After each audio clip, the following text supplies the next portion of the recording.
All right, guys, welcome back to the channel. Let me know how the audio is this morning. Always try to get that right. Thank you for tuning in. It is Sunday, March the 1st, about 8 o'clock here Central. I don't know what time it is in California, but I'm sure somebody will chime in. And over the last 24 hours, I believe it's barely 24 hours, that took military action against Iran.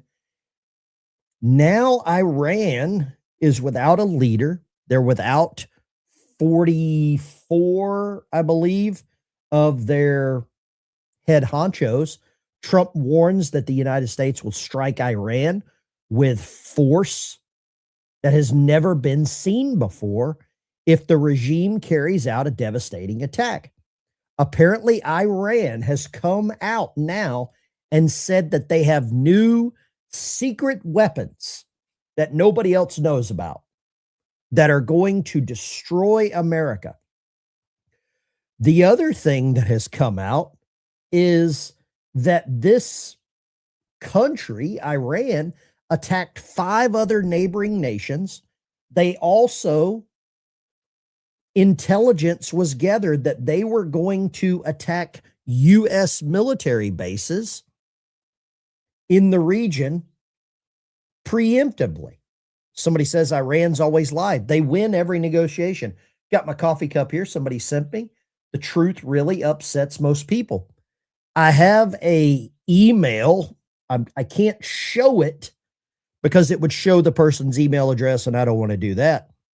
But there is someone that sent me, a raging leftist, sent me an email regarding this. But we're going to focus today on the what I would call successes right now that have panned out on the back of this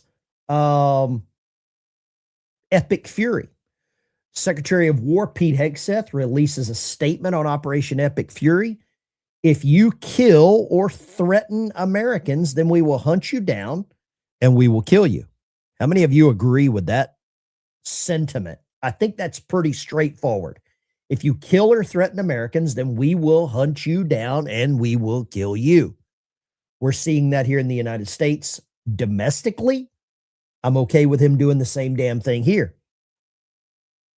Somebody says they have a secret weapon and I got 10 million in my underwear drawer. Hey, I don't want to know what you got in your underwear drawer, okay? You keep that to yourself. I don't need to know what you got in the top drawer there. We're going to turn on the troll filter here for a little bit. I'm going to slow the chat down. I know there's a lot of people that like to read the chat. But Secretary of War Pete Hegseth, and you can see here, overnight, President Trump's orders, the Department of War commenced Operation Epic Fury, the most lethal, most complex, and most precision aerial operation in history. Let me go to this full thing. The Iranian regime had their chance. That's the big one. And yet they refused to make a deal.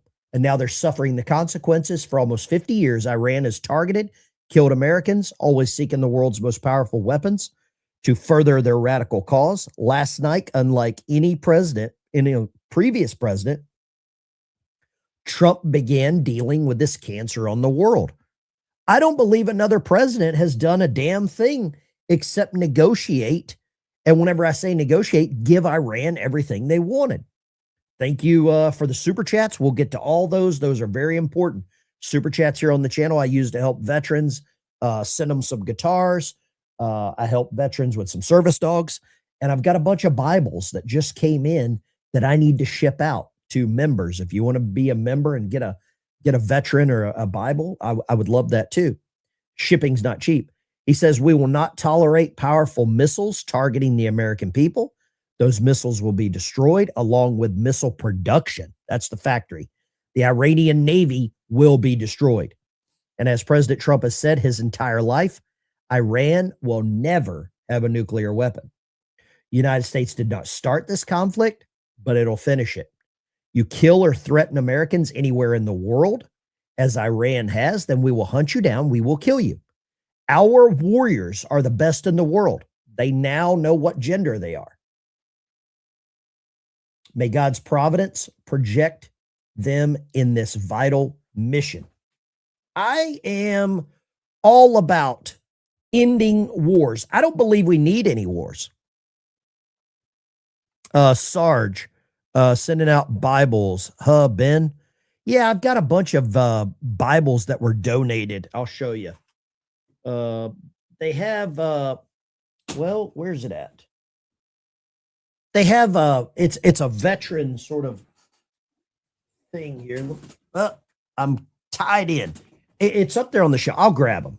I sent a bunch out. A bunch of veterans that are members in the chat received them. It's large print veteran Bibles. And I don't know how, but somebody will find a way to turn that into a bad thing. They were donated to me free. So why can't I pass that on?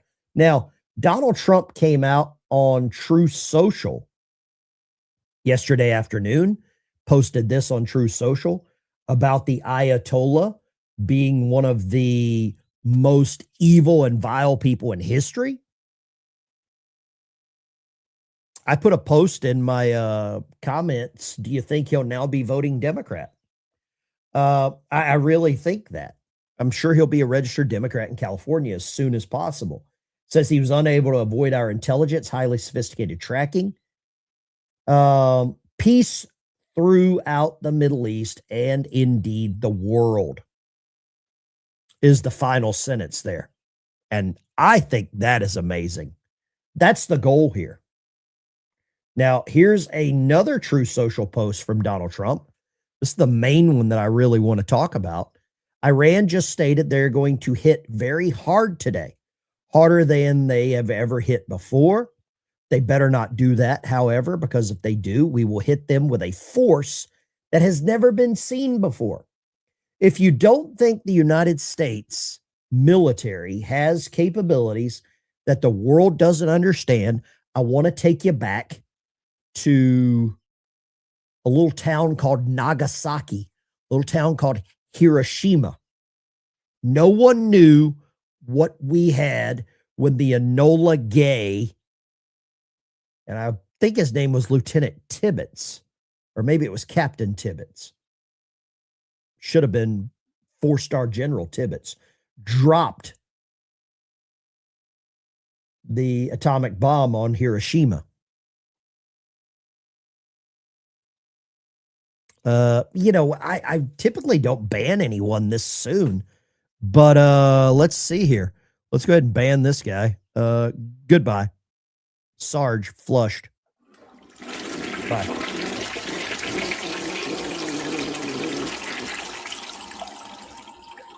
There you go.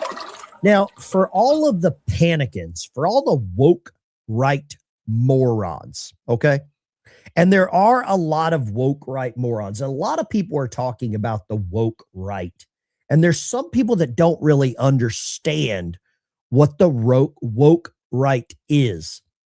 I'm going to give you what I think the woke right is. The woke right, it basically is a faction of so-called conservatives that use identity politics, cancel culture to advance their right-wing populist or their nationalist causes. We're seeing it with Thomas Massie. We're seeing it with Marjorie Taylor Greene. We're seeing it with the Hodge twins. We're seeing it with Tucker Carlson. They're going to use the same tactics that the Democrats use. They use cancel culture, safe spaces. They push woke ideologies. And this is how this works. And for those people, I say the avenue they're going down right now is that Donald Trump just declared war. He declared war. Let me show you this. This is a very interesting statement. And I want all of you to read this. Take a picture of it with your phone. Do you know the last time Congress formally declared war?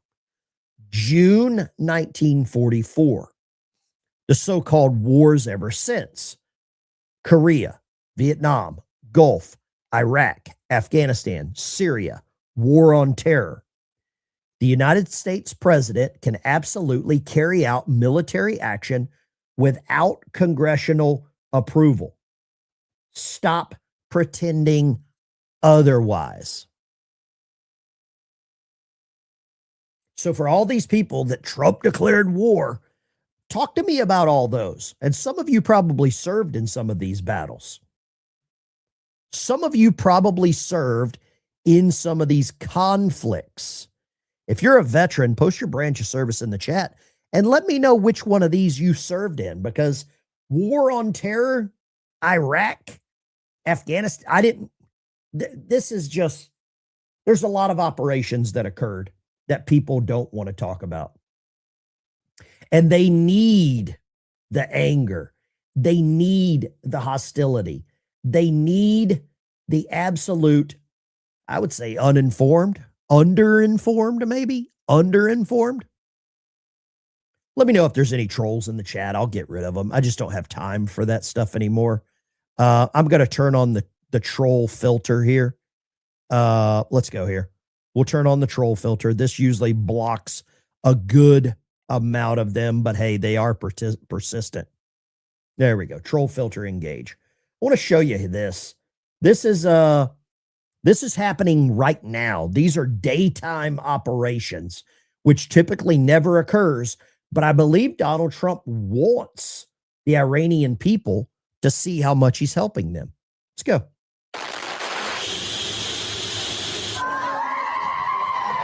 A short time ago, the United States military began major combat operations in Iran.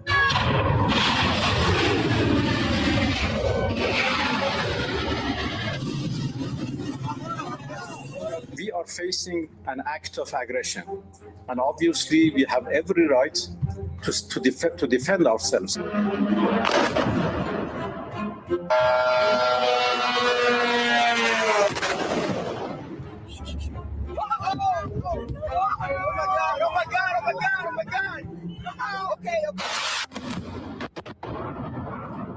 We've been hit. We've been hit.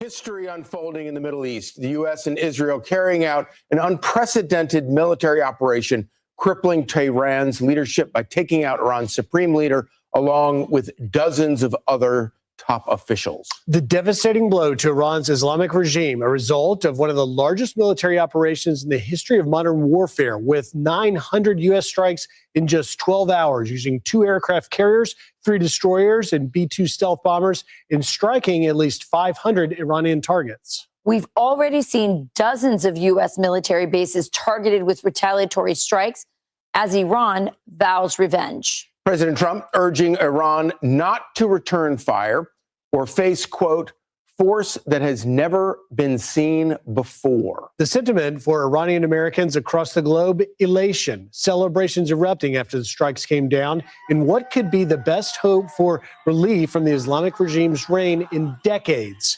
We begin this morning with Jennifer Griffin to walk us through this history-making mission. And good morning, Jennifer. It's really quite remarkable when you look at the total package. Griff, very remarkable, but also a complicated picture emerging this morning. The Iranian leadership that did survive, and there are a few leaders that did survive, the president, as well as Ali Larijani, who's very powerful in Iran, have threatened the U.S. and threatened to attack 27 U.S. bases across the Middle East. And we've been seeing a lot. Okay, so they've threatened to attack 27 bases across that region. I want to ask you this. Should we wait for them to actually attack those bases, or do we do something prior? Do we listen to their threats for once? A lot of those missiles flying into neighboring countries. A mob also tried to storm the U.S. embassy in Baghdad, and Pakistani security forces used batons to push back an angry crowd threatening the U.S. consulate in Karachi, Pakistan. Both Iraq and Pakistan, of course, have large Shia Muslim populations. And British Defense Secretary John Healey said 2 missiles had been fired towards Cyprus, where the British Army has service members stationed. In Tehran, following the announcement of the Supreme Leader Ayatollah Khamenei, there were spontaneous outbursts of celebration on the one hand, but also some crowds chanting today in downtown Tehran, "Death to America." Not clear if these were spontaneous or organized protests, but you can assume that the remnants of the regime and the IRGC will want to present a united front, suggesting that the regime will survive. The man to watch is Ali Larijani, the head of Iran's Supreme National Security Council. He just gave an interview in which he described the killing of Ali Khamenei as extremely painful, threatening revenge. Quote, "The United States and the Zionists have burned the heart of the Iranian people, and we will burn their hearts." Meantime, Iran managed to fire more than 300 missiles at the UAE, where the U.S. has a military base at Al Dhafra, about the same number as it fired toward Israel. Actually, about 100 ballistic missiles were fired toward Israel yesterday, according to the IDF. So this was actually more missiles fired at UAE. Iran has expanded its response, even firing missiles at Oman, which tried to negotiate that last-minute nuclear deal and avoid war. Qatar received about 65 Iranian missiles since yesterday, and Bahrain approximately 35. And explosions have been heard in eastern Riyadh, Saudi Arabia, today. Israel, meantime, has increased its airstrikes and says it will now target Iran's nuclear facilities. And just moments ago, hit the headquarters of the IRGC and barracks in Tehran. Look at that. Peace through strength looks like what's on the menu. Bacon, anyone? Help the show? Yeah, thank you very much. Send in the beekeeper. I don't know what that means. I have no idea what that means. Let me grab some of the comments that are rolling here, man. You guys are absolutely rocking. U.S. military normally discourages smoking. Today, they're smoking camels. Smoked camels, probably disgusting. Foxy Maroon for our great veterans. Thank you. Decals for those salty tears. We're putting a decal on a NASCAR. You're absolutely right. And dead trees. Thank you. I don't like dead trees, but thank you very much. I appreciate that. Wow. This is good. That is where the massacre of last month's Iranian protesters was organized and carried out. Smoke has been seen rising from near Iran's state broadcasting facility in Tehran. And in terms of the U.S. operation yesterday, the U.S. military, we learned, carried out 900 strikes in 12 hours. 10 to 15 senior leaders of the Iranian government and military were killed in that Israeli strike on Ali Khamenei's compound. Multiple sources tell me that the start of the operation, the joint operation, had to be moved up based on intelligence and this target of opportunity, a meeting at Khamenei's compound. Quote, "There was a deliberate decision to accelerate the timeline. That is why the U.S. and Israel took the unusual decision to strike during the daytime to achieve the element of surprise and to target." See, they don't expect stuff to happen during the daytime. Somebody just sent me I see a comment here. The date this happened, the 11th day of Ramadan, the 9th month of the Islamic calendar. Is that real? Are you serious? This can't be real. Somebody verify this in the kitchen. I'm not doubting you. I'm not calling you wrong. But are you serious? That is... wow. That's pretty crazy if that's the truth. This meeting. Normally, the U.S. military would not launch an operation like this during the day. The meeting accelerated the timeline, I'm told. This was a massive, wildly bold daytime attack, a senior U.S. defense official told me. It caught the senior leadership off guard and on a Saturday morning during Ramadan and on Shabbat in the daytime. We hit the senior leaders right out of the gate, I was told. But some survived, including, as I mentioned, Ali Larijani, the man to watch, and Iran's president, who issued a statement just moments ago. Griff? Yeah, and Jennifer. Guys, I'm thinking right now that there's no coincidences. I'm kind of in that same path right now. Let's go here. Let's go here. Interesting timing. Anti-U.S. protesters were at it before Trump announced epic fury. How did that happen? 2 Colt Navies. Thank you. Served in the Cold War, Desert Shield, Desert Storm, 91, 92 Iraqi. Holy crap. Fire control tech as well, right? FCC, fire control, Desert Storm, Desert Shield, Cold War, Iraqi Freedom, Global War on Terror, Operation Enduring Freedom. I went in 94. So you tell me what I served in. I don't even know. I retired 12 years ago, and I it was a blur. I would do it again, but damn, it was a blur. Does Iran have their internet back? I'm sure that Elon Musk is probably going to provide Starlink to the civilians there so they can communicate with their families. Right?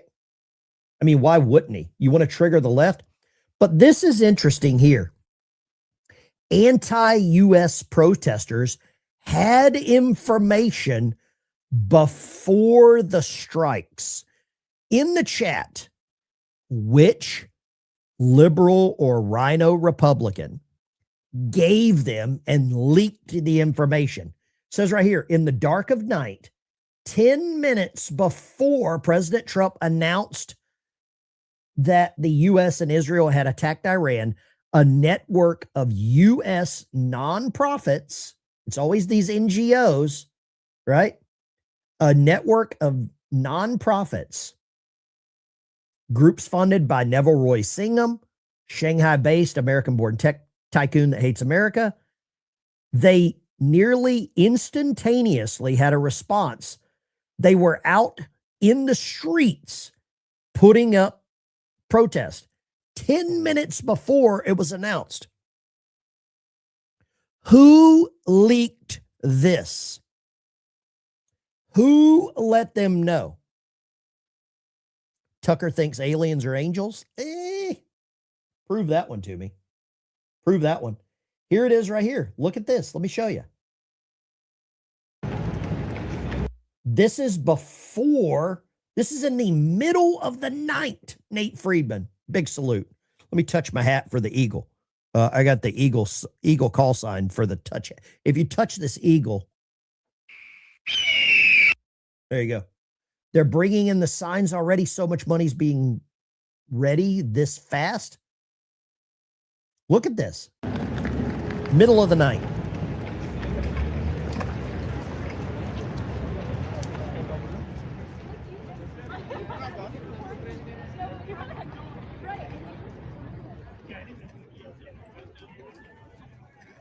They leaked this information. Paid protesters? Well, I thought maybe Tucker threw his boy. I don't know. I think his son does work somehow in the government there. I don't know. I would get rid of him very quickly. I don't trust any of them. I really don't trust any of these clowns. There's no coincidences in politics. I'll just tell you that. You all know this. You all know the game. Hakeem leaked it to Massey. You know, that's probably not a his son works for JD Vance. I don't know how much longer. Let's go here. Would you get rid of Tucker's son in the admin? And post in the chat, who do you think the leaker was? I believe they will find out. Iran continues to poke the bear. It looks like there's now people killed in at least, I want to say 10, what do they say, 8 people, 80? Yeah, Griff, we do have some very sad news to report. Updated information indicates that at least 6 people were killed during the last missile barrage in a neighborhood called Beth Shemesh, just outside of the city of Jerusalem. We have some video of the aftermath in that strike. It appears there was a direct hit that caused significant damage, not only to residential homes, but also to a bomb shelter there. And that number is expected to possibly rise, according to first responders that we are talking to. They are still counting the bodies there and looking to see if anyone else survived or was wounded in that area. This is the deadliest missile strike so far in response to the U.S. and Israeli strikes targeting the Iranian regime. Missiles have soared through the skies of this country over the past 24 hours. Overnight, one person was killed in a direct impact very close to us here in the center part of Tel Aviv. We arrived on the scene, and here's what we saw. We're here at the site of a ballistic missile impact in Tel Aviv. First responders are currently digging through the debris to see if there are any other survivors. We know there were at least 20 people injured in this last barrage, and the building was on fire when we arrived. There is a huge response, but the incoming fire is making it challenging because these first responders have to keep running into shelters. We just saw 2 civilians pulled out of the building and taken away. There are teams with dogs. And I want to ask you this. Well, let's put a poll in the chat here. Would you get rid of Tucker's son, the admin? 92%. That's overwhelming. Okay. This is here. Let's go here.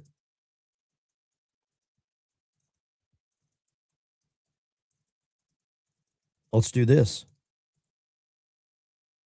Would you rather fight him in Iran, or would you rather fight him here? Founding fathers believed the political parties were abhorrent and repugnant. Prove that. Prove your statement, Johnny. I don't know if there was a Democrat or Republican Party at that time. I don't know if there were any parties at that time other than just let's get away from Britain. That was kind of the party that I thought. If there was another party, let me know. Ozzy, new member, thank you very much. But this is going to get a little Western very quickly. I want to show you, I had a clip here that I really want to show you that if you haven't seen this, I believe this is something that you need to see. This is Charlie Kirk, the late, great Charlie Kirk. Kirk. You actually know about Iran. Persia was a great power, and then Iran took a turn for the worst. Interestingly enough, there was the Shah of Iran, and then the Shah was displaced by Mossadegh. Mossadegh was democratically elected. Now, to be very fair, the United States and Britain got rid of Mossadegh, and then we reinstalled the Shah. Bad decision, which then led to the Iranian Revolution, where radical Islam took over Iran. Look at some of these pictures of what Iran used to be. It was wealthy, it was proud, it was strong. The Persians are wonderful people. Some of my closest friends are Persians, and I love the Persian people. And we should have a heart for the Persian people to try and have a better future. Regime change is very difficult to talk about. I actually don't like talking about regime change. It's very complicated, but understand that there can be brighter days ahead for the Iranian people. And just look at some of these pictures of how beautiful Iran used to be, how beautiful Tehran used to be. And it's very easy to kind of sit in your Western armchair and be like, oh, Israel's terrible. Well, you were able to enjoy free speech rights and a lot of rights here in the West that Iran used to have. And if you are serious about actually protecting human rights, you should want to make Iran Western again. That's an interesting take from Charlie Kirk. Very interesting take from Charlie Kirk. And a lot of people won't agree with that. They won't, they won't go along with that. They won't understand that. Just the leaders suck. That could be true. Here's a list of some of the grifters. This is the woke right panicans. Nick Fuentes, Cobra Tate, Hodge Twins, Rob Smith Online. I don't know what happened to him. Did he delete his account? Tucker Carlson, Real Candace Owens, Thomas Massey, former Rep MTG, Rand Paul, Real Alex Jones, Bannon's War Room. Others not worth mentioning. There's a lot of, I don't think I follow any of these clowns. I don't think I follow any of them. I want to show you this. This guy probably has the greatest job in the world right now. And this is Scott Jennings. I almost said Scott Owens. Scott Jennings. How do you square the no war promise with the potential of a protracted war? Well, first of all, the president has consistently over the course of his entire public life said he will never permit the Iranian regime to have a nuclear weapon. That's why he took action last summer. And that's part of the reason he took action today. So I don't see this as him starting a war. I see this as a preventative measure to prevent a war against the largest state sponsor of terror in the world.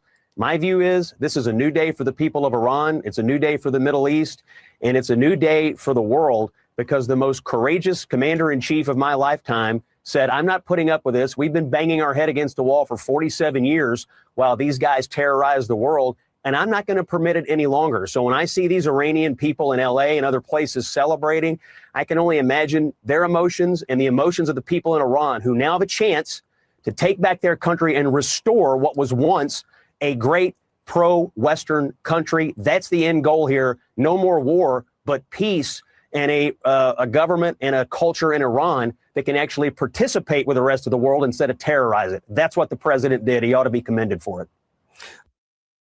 How do you square the no war? I think that is as good as it comes right there. That's as good as it comes. I need to pay the bills here. I'm going to talk about my sponsor here on the channel real quick. One of my sponsors is Chapter Medicare, right up here at the top. They're an organization that helps, I'll just say it, they help you find the right Medicare plan for you. And what they do is just help you pick the right plan. Just a couple of days ago, I got an email from one of my followers named Larry. Larry saved $150 a month. So I want to just tell you about the program they've got going on right now. We've kicked off a new mission that I'm damn proud of. If we can reach $500,000 in collective savings for you guys, and we're already at $190,000, Chapter is going to use a portion of the savings to donate $10,000 to a veterans charity. Not to me, to a veterans charity. I love this company because they actually care. Their services are completely free. You've heard multiple people call in saying they've saved money. Their services, completely free. They're the only national advisor that compares every single plan out there just by finding a better plan. Seniors are historically saving about $1,100 a year. So call Chapter 332-867-1305. That's all you have to do. Hit that goal. Help me help some veterans. That's my goal right now, is just helping some more vets. Give them a call, 332-1305. And that's the bills paid for today. They help keep my channel moving. Okay. I want to talk to some of you this morning about what's going on and take some phone calls about what's happening. But I want you to hear what Scott Jennings says about Marjorie Taylor Greene and Thomas Massie. Not all Republicans certainly are on board with the president's actions. And his former ally turned nemesis, I guess, Marjorie Taylor Greene, tweeted this: "This is not what we thought MAGA was supposed to be." Congressman Thomas Massie also writing, "This is not America first." Do they have a point? No, they don't have a point, and I don't consider them to be actual Republicans, and I don't consider them to be part of the America First or MAGA movement, to be honest with you. They are basically allied against Donald Trump on everything, whether it's foreign affairs or domestic policy. They've just become political enemies of the president of the United States, no matter what he does, and that's unfortunate, but she quit, and he's about to lose in a primary in Kentucky. Do you think Thomas Massie will win? Will he win re-election because of what's going on? I follow the Hodge twins. Not sure I'm understanding what they're doing wrong. If you don't understand what they're doing wrong, then they're doing something right for you. So there you go. That's up to you. The Hodge twins have turned on Trump after they've made millions on the back of Trump. And that's what most of these people are doing. Look at this. Just want to say thank you, Donald Trump. You're a man of your word. You released 90 million hostages. They were hostage for 47 years. Thank you, Donald Trump. Thank you, Bibi. 90 million hostages just released by the death of the Ayatollah. When you think about it like that. Just want to say thank you, Donald Trump. You're a man of your word. You released 90 million hostages. They were hostage for 47 years. Thank you, Donald Trump. Thank you, Bibi. Just want to say 90 million hostages released. You cannot deny this. If you do, good luck. Roger Stone just came out and said that he's obtained, this is Roger Stone. I've obtained documentation of the source of Steve Bannon's money after he was fired by the White House, as well as documentation of the list of influencers and organizations that he was paying. And I will release both this week. And it looks like old Sloppy Steve's got some monkeypox going on there for a second. A little bit of monkeypox there, Sloppy Steve. Did you get that from Dylan Mulvaney? If you're, let's follow Roger Stone. We need to be following this because I think there's a lot of people that are being paid by China. He says, pardon me, I meant Epstein associate and enabler, Roger Stone. This is, if Steve Bannon has been paid by China, is that treason? Looks like Black Eye Club, maybe 2 black eyes. He might like it a little rough. I can't verify any of that. Nor do I want to. Sloppy Steve looks like stress is getting him. The monkeypox is the one that, you remember that was going around, I think around the gay community, the password people that was going around. Smash the like and subscribe button. I really appreciate you guys. Yeah, that's a nasty one. That is a DC Power gave away 10 members. We always try to get new members here on the channel.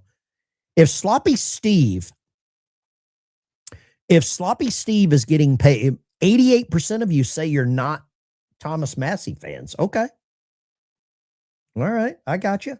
Let's go here. Apparently arresting Maduro and killing Khomeini was easier than getting a Republican Senate majority to pass a SAVE Act. I don't think that's wrong either. Penicillin said, hell no. Okay. This is a good one too. This is from Rush. And I'm a Rush fan. I'm a big Rush fan. Tom Sawyer.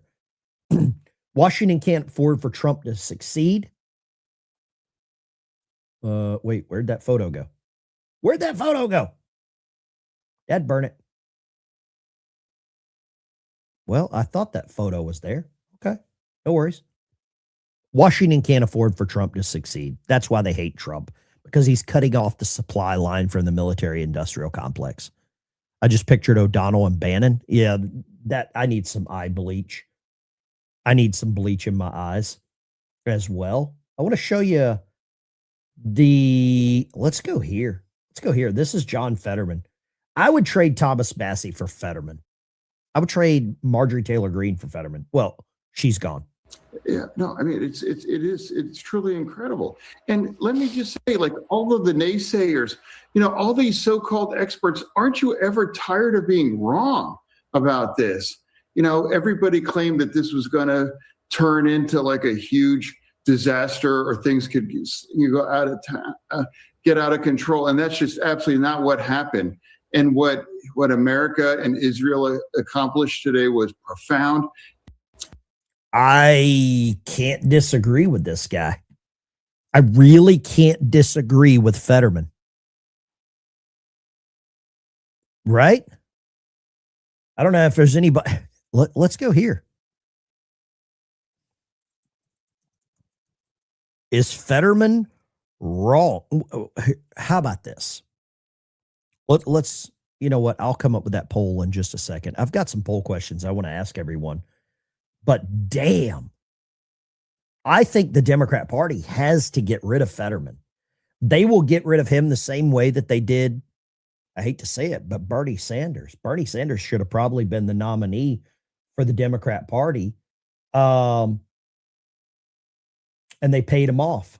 Let's go here. Breaking. This is what the streets of Iran look like.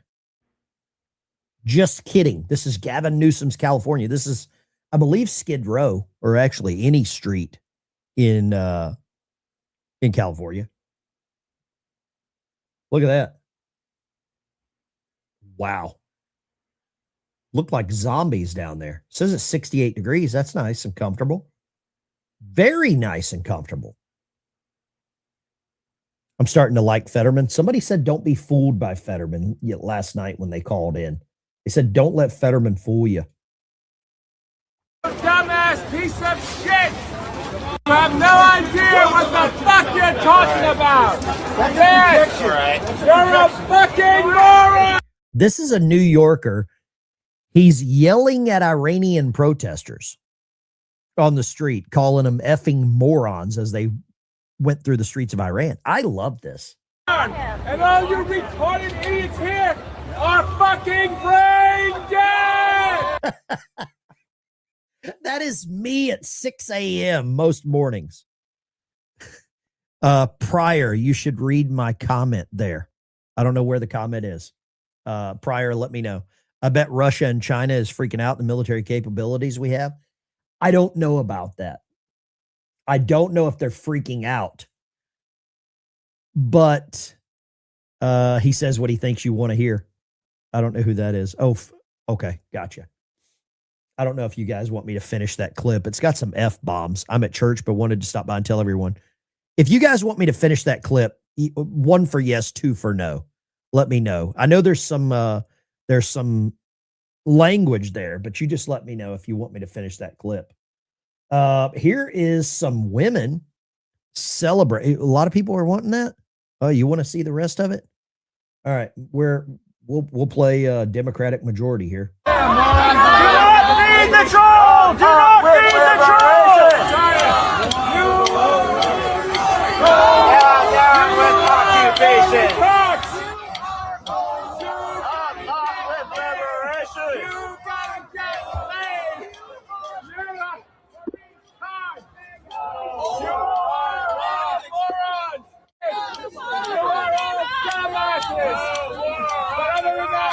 Okay. You're just so fucking stupid. No, you're just dumb. I'm amazed how dumb you are. How many of you say this on a daily basis? How many of you agree with this guy at how dumb people are? It is amazing how stupid some of these people are. And how they don't realize that going there. You want me to read the email from the troll? Okay, let's see here. So yesterday the guy said, "Gee, Donnie lied. I'm so shocked." I said, "Can we use the bombs Josh Shapiro signed?" He said, "What does that have to do with anything? Or are you implying some ridiculous BS that Josh Shapiro, myself, and the other Jews of the world control everything?" I didn't imply that. But talking about the bombs that they wanted to drop in Ukraine. He says, "I'd like to think you're not headed down that path, but I'm really not sure what to make of your totally out of left field comment. I must say you really do a nice job completely or ignoring anything I put forward." Says he comes at me for being a veteran. As a veteran, one would think you'd have some sort of opinion on this not so convenient items I presented regarding he uses a slur word against the president of the United States and our armed forces. It's almost as if you're not interested in actual debate, but simply increasing your little show. So swear word bizarre. Apparently you're perfect for MAGA. I think I am perfect for MAGA because I love making America great again. So then I replied with, "Get a history book, lock yourself in a closet," which would be familiar, "and look these up." And I quoted, "Do you know the last time Congress formally declared war? June 42. War since 42. Korea, Vietnam, Gulf, Iraq, Afghanistan, ISIS, war on terror. U.S. president can absolutely carry out military action with congressional approval." He comes back again just now, minutes ago. Why the swear word are you even bringing that up? Please cite to me where I even question the president's legal authority. Holy S, something is off with you, completely unable to hold any sort of logical discussion. And I'm going to reply here. You are the poster child for what aboutism. So I will play by your rules. And that's exactly what the left tries to do. They try to play this whataboutism crap, and they're not good at it. Well, they're good at it if you allow them and play their game. If you play their game, they will beat you at the way that they operate. My grandmother said, if you play with poop, your hands are going to stink. And that's why I try to limit the amount of poop that comes into this chat, because I can't deal with it. Look at this. Iranian women celebrating their freedom. American women protesting it. Do you like this? Roxy, thank you so much for the veterans. Oh, here's what I'm sending out. Or here's some of these anyway. I've got some smaller ones too, but I'll show you. Let's go here. Let me go you here. So these, it says U.S. veteran right here. And they're heavy. It cost about $13 to send these, but it's provided by this group sent me these, the Armed Services Ministry. And the print is pretty big. You know, it's easy to see for some of us old people. I don't know if I'm technically a boomer yet, but I like mine because I can see it. I can see the print on it. You know what? I want to grab a handful of calls this morning, and then we'll get back to exactly what's happening. But I think it's important. So joining me now, I think it's important to get an idea of what you guys are talking about. Let me show you first. This is CNN's front page. CNN, Iran retaliation, commercial area of Dubai hit with attacks. So now Iran is attacking Dubai. Iran's supreme leader is dead. I'm sure they're going to have a memorial on Netflix for this. Obama will probably give the invocation at the funeral. Iran attacks U.S. base in Bahrain, blast in Israel. Trump calls for regime change in Iran, warns of U.S. casualties. And then before this, we had the best ski goggles of 2026. Very important story by CNN. The best ski goggles of 2026. You starting to understand this? And here before this, what makes some foods so addictive? U.S. military shoots down this. I can't believe CNN did a story on the best ski goggles. We got to see this. Breaking news. Hi, I'm Kai Burkhardt, editor at CNN Underscored, and today I'm in Eldora Mountain Resort to show you how I found the best ski goggles. Wow. That should tell you what CNN is. And for the troll that emailed me all the hateful stuff, I'm sure you're watching CNN to find out what the best ski goggles are. Oh boy, oh boy, oh boy. I love it.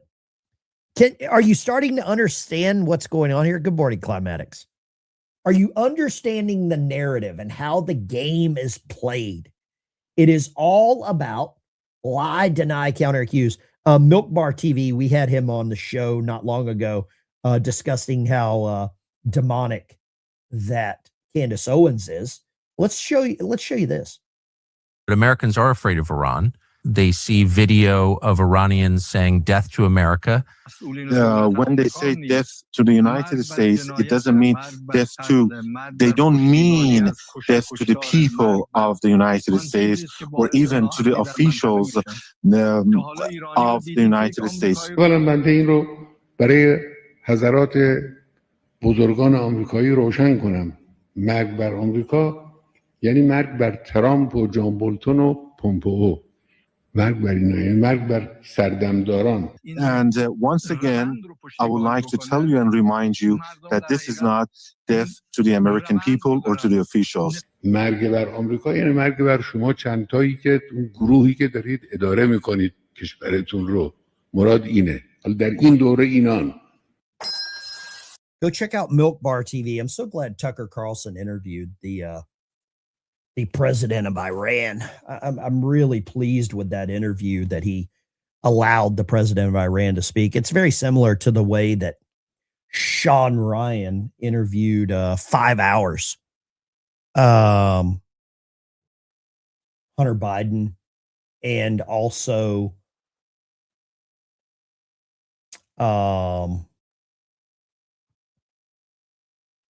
audience was sleeping. Yeah, exactly. It's very interesting how Sean Ryan also interviewed Hunter Biden and Gavin Newsom for 5 hours. This is the list of what I would say grifters. There's probably a longer list, but those are the ones that just come to mind for me. Let's go here. Iran and Venezuela. Guess who the left is cheering for? You tell me. Who do you think they're cheering for right now? Because I could tell you that the left will always pick the enemies of the United States. Lines are open. We're going to take some calls this morning while we go through some of these articles. And I want to know what you guys are thinking. Give me a call, 615-475-7864. We'll kick it off right here. Dawn, New York. What you got, Dawn? I got to say, Bannon is as dirty as 7-day-old underwear. Ugh. And what the sweet Jesus is on his lip, I think it's incurable. And as for monkeypox, it's all over New York City. And these protesters that are protesting against the freedom for the Iranian people, it's ridiculous. It just makes no sense, Ben. It makes no sense. So I'm so proud of President Trump. The world is proud of him. And there's nothing more to say on it. He's doing the exact right thing for this country and the Iranian people. And I wanted to say good morning. Well, thank you, Dawn. God bless you. Great call from Dawn. Great call from Dawn. TDS sore lips. That's disgusting, but you're probably not wrong. Iran and Venezuela. It seems like that this is exactly who the left is cheering for. Let's go here. Line 2, go right ahead. And love you, brother. This is John, the truck driver, real quick. Hey, sure. I'm having my morning coffee, and you know what? I had an epiphany. It's like Gavin Newsom with the deep leg cross sit and the girls with the blue hair and the septums. I think they're all in the same category. They're from the same planet, dude. And they try to push all the BS narratives at us and this and that, whoop, wop, wop. I'll tell you this. I mean, I've said this before, and I believe that it's true. I believe that what the Democrat Party's goal is, win the midterms, and they're getting help from a lot of these woke right influencers. They're going to try to win the midterms. They will lower the voting age to 16 years old. They will pack the Supreme Court. They will then amend the Constitution of the United States after they impeach the president, and they will remove the provision in the Constitution that requires the president of the United States to be a native-born American. And the guy's tweet that I'm showing right now, Zohran Kwame Mamdani, will be the next president of the United States. Yeah, they're just trying to burn up all of his time in office, bro. But we can't let him get back in, man, or else the country's done. Mm-hmm. I really think that, you know? Yeah, I believe you, dude. Ben, I love you. I love all my Patriots out there. USA, you guys. Good morning. Take care, brother. Here is a tweet from Zohran Mamdani condemning the strikes in Iran because probably hit some of his brothers or his goats. The truth really upset most people. And you can see this. Today's military strikes on Iran carried out by the United States and Israel. This is the mayor of New York going against the president of the United States. How's the Kool-Aid? Oh, wait. Let's Connor. Goodbye. Connor, I gave you an opportunity yesterday. I'm not doing it again. Goodbye, Connor.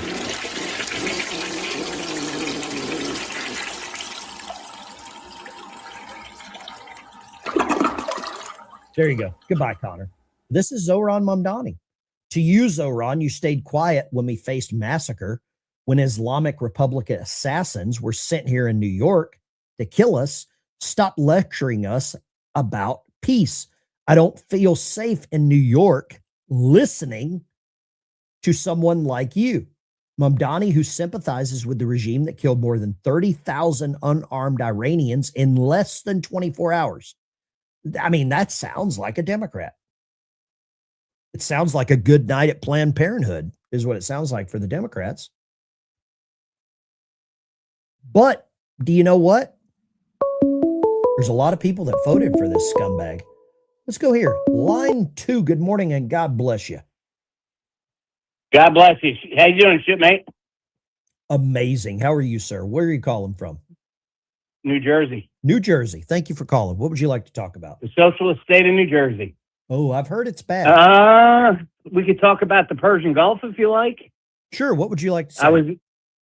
I was there in 87 and 89. Mm-hmm.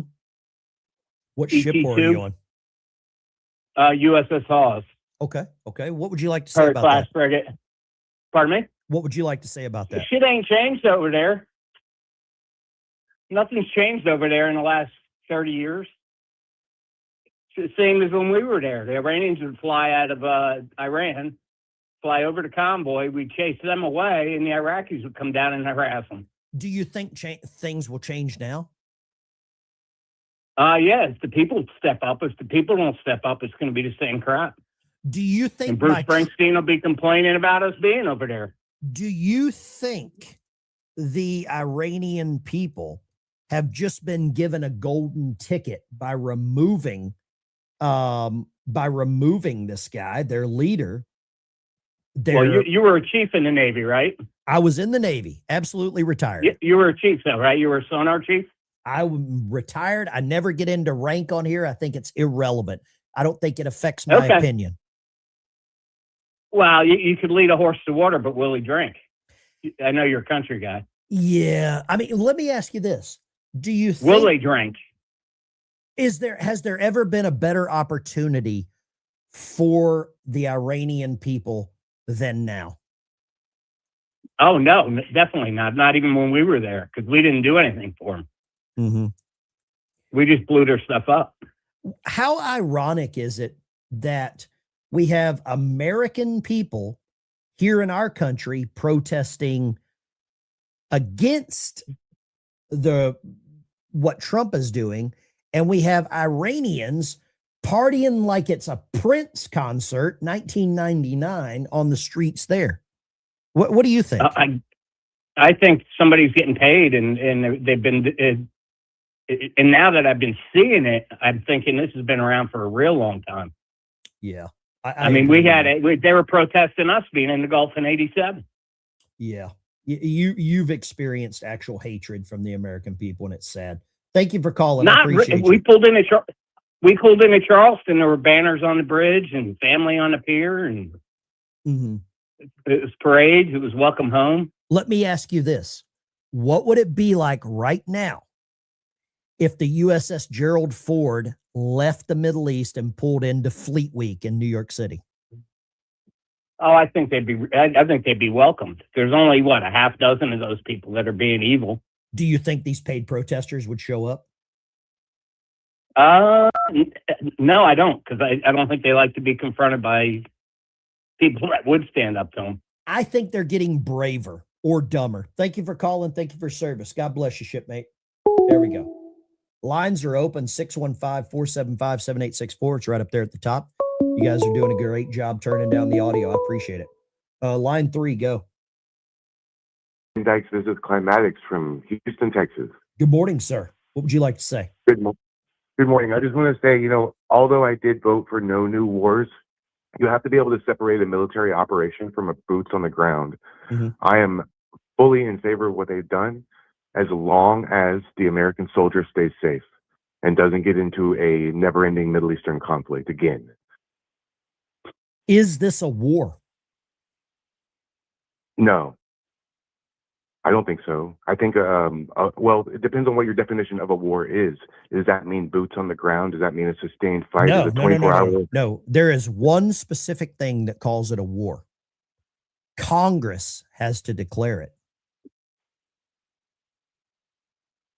And he's going around that.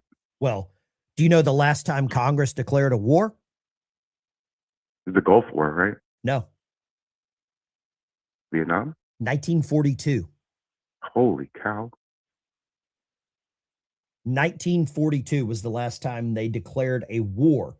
Congress signed an authorization for Desert Storm in January of 91, and that was 52 in favor, 47 against. But as far as an actual declaration of war, 1942. So tell me about Korea, Afghan, Vietnam, all the other laundry lists. All the other, you're absolutely right. You know, it's really hard for the optics to go against this when you turn on the videos and you see the people of Iran literally dancing in the streets. How can you think of this as a negative for them, at least? I don't know, man. I don't know. Thank you for calling. I appreciate your time. Thank you. Climatics. Have a good day, man. Show. All right. Appreciate Thank you. You too. Climatics, great dude. I think he's an Army veteran. Army or Marines, I can't remember. I know I've seen a picture of him in some camouflage. Line 3, go right ahead. Morning, Ben. I have a question. Can't the president make any military strike he feels he needs to do? And isn't there a time limit that makes it legal? Doesn't he have like 30 days to report to Congress once he's authorized the strike? I thought it was 60. I might be wrong. Somebody in the chat's going to know that. Okay. Someone will know that. The chat is always smarter than I am. Thank you for calling. Thank you, brother. sir. God bless you. Great point. Brian, Lima, Ohio. What you got, Brian? Hey, good morning, Ben. I am one happy United States naval veteran from yesterday. Mm-hmm. I cheered when I found out the news. I was watching Matt Morse all day, and I cheered yesterday around, 5 o'clock when they found out that Ding Dong, the witch, is dead. Well, there you go. The house fell on her sister. You take care, Brian. I appreciate you. Line 3, go right ahead. Hey, Ben, thank you so much for your show. We just love you. And we're here in Mountain Home. We just wanted to let you know that you're doing a great job. And we're for all the grifters. They just need to send Candace, Owen, and all of them back to, I don't know, wherever they are cheering for. Like Tucker, he can go stay in Iran. And Candace, just send her to Somalia or something. Y'all have no a great, good. They're not American. Y'all have a great veterans center there in Mountain Home. Really good veterans center in Mountain Home. Okay. I didn't know that. It's a really good veterans center there in Mountain Home. And sadly, the highest suicide rate in the state of Arkansas is in Mountain Home. Did you know that? No, I didn't. That is sad. Highest suicide rate in the United States is in Mountain Home, or in Arkansas is in Mountain Home. Yeah. Wow. Wow. That's terrible. It is terrible. Go check out that veterans center. They could always use just a pat on the back for what they're doing. Thank you for the call. God bless you. Thank you. Thank you. God bless you. Yes, ma'am. Great call. Dirty little secret about Mountain Home. That is the highest suicide rate in the state of Arkansas. It's pitiful. We need to, we've got to get away from that. We've got to get away from that. Let's see here. Let's grab another call here. Who do we got? Line 3. Go right ahead. Line 3. Yep, and this is Dave in Virginia. Hold on. I was waiting. Who is it? It's me, Dave. Open up, man. I got the stuff. Dave's not here. You got the stuff, Dave? Talk to me. What you got, Dave? Yeah, I was wondering now, I guess Senator Kelly's going to have to find something else to talk about now because there sure ain't no troops on the ground in Iran. Let me ask you this, Dave. Are you a veteran? Are you ex-military? No, I had flat feet when I was the last ones to be in the draft. Okay, let me ask you Nixon this. Was in there, yeah. Do you think we should leave boots on the ground in Iran? I think we might have to have a peacekeeping thing there to make sure the people's going to be able to take over Iran again. I looked up last night and I talked about it on the show. There's 180,000 American troops in 80 countries. If you throw in the civilians, it goes to 250,000. For us to think that we don't need boots on the ground there afterwards, but it's okay to have military in Germany, Japan, Spain, Italy, all these other places is a little ironic. Yeah. It's a little ironic for some people to say, right here, Lorena says no boots on the ground. I am not for it. I am for, in a perfect world, we bring every troop back to the United States. However, you and I know we don't live in a perfect world. No. Right? No. Thank you for calling, You're Dave. right. I appreciate you. Hey, Go hey, ahead. Ben. Yes, Ben, sir. My wife wanted to tell you that sometimes your flush just catches her off guard because she might be eating. So I said, well, I'll ask if you can get the Tidy Bowl man a job because he's been out of work for a long time. You know, the trolls have started showing up in droves. Yeah. It's constant flush. It is. It absolutely is. Yeah. Thank you for Dave. I appreciate you. Okay. You're Dave's not here. Dave's not here, man. This is a clip I need to show you. Here we go. I just put a poll in the chat. Do we need boots on the ground in 80 countries?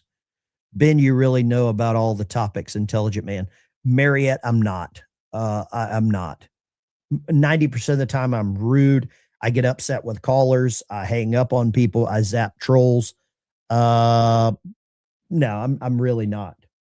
But let me show you this clip here. This is Jonathan Capehart, and he's now going to lie to you about the media and tell you the media is not biased. Tell me this one's real. And if the deal closes, it means that one family, in this case, a family that has been so far deferential to President Trump, would control CBS, CNN, HBO, and TikTok. How do you see it? Yeah, I've found media business incredibly boring and pointless. And I've been able to do that because I worked at Dow Jones, News Corp, New York Times, PBS. I've worked at all these agencies, and the business structure of the business had no effect on me. There's never been a moment in my career where I had the sense that somebody on the business side of things was going to try to influence anything I ever did. But that seems to be changing. And in the malefactor here is Donald Trump. Once Trump starts playing political favorites among whether it's Anthropic versus OpenAI or whether it's Netflix versus Paramount, then of course the companies have to be mindful of that. And I'm a guy who What do you think about this Trump? Well, I don't even know if he's a Trump supporter. Apparently a conservative company are now trying to, or they're buying this. CNN could be at the end of its rope soon. I don't know Barry Weiss particularly, but I support what they're trying to do. I think it's time to mix up the media that we got a little too progressive, a little too elite. And if Barry Weiss can change the mindset, all power to her. But if this is being done for lobbying and business, which it sure looks like it is, then that's the real deterioration in the business we're in. How do you see it, Jonathan? Well, I would argue that the media isn't necessarily liberal when you look at the fact that the number one cable channel and the number one viewing channel is Fox News Channel. I'm not a big fan of Fox about 90% of the time, but I can't believe this guy actually said that he didn't think that the news media was liberal. I don't get that. I don't know what your thoughts are. Do you think the news media is liberal? 1 for yes, 2 for no. I'm going to go ahead and say, in my opinion, I think the news media is, does Disney own Fox? I don't think that's true. I don't think that's true. Maybe somebody can find that for me in the chat. Maybe somebody can find that one out. Lines are open, 615-475-7864. Feel free to call in right up there at the top. I don't believe that that Fox is owned by Disney, but I'm probably wrong. Let me see here. What does this say?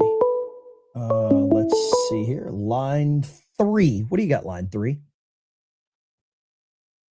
Yes, this is George from Indianapolis, Indiana. Good morning, George in Indiana. We don't need boots on the ground. Mossad's already there. Okay. Why do we need boots on the ground in Germany? Well, Germany is supposed to be an ally. But Iran is our ally. They were our ally in the 70s. They were the ally of Israel. But Mossad's taking care of it. They are taking care of it. Why do we Who do need you boots? think? Hold on. Why do we need boots on the ground in South Korea? Why do we need boots on the ground in Japan? Why do we need boots on the ground in England? Why do we need boots on the ground in Iraq, Afghanistan, Kuwait? Why do we need boots on the ground there?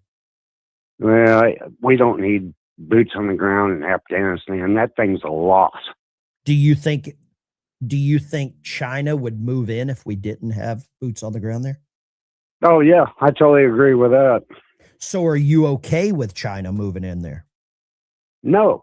Well, then you just no. you just went back on your statement of we don't need boots on the ground in Afghanistan. I said if we move troops out, China would take over, and you said you don't want China to take over. You're playing both sides of the coin here. Well, I was talking about Iran. Do you think China Iranian would move into people, Iran? No. I'm talking about Iran. Iran people want their own country.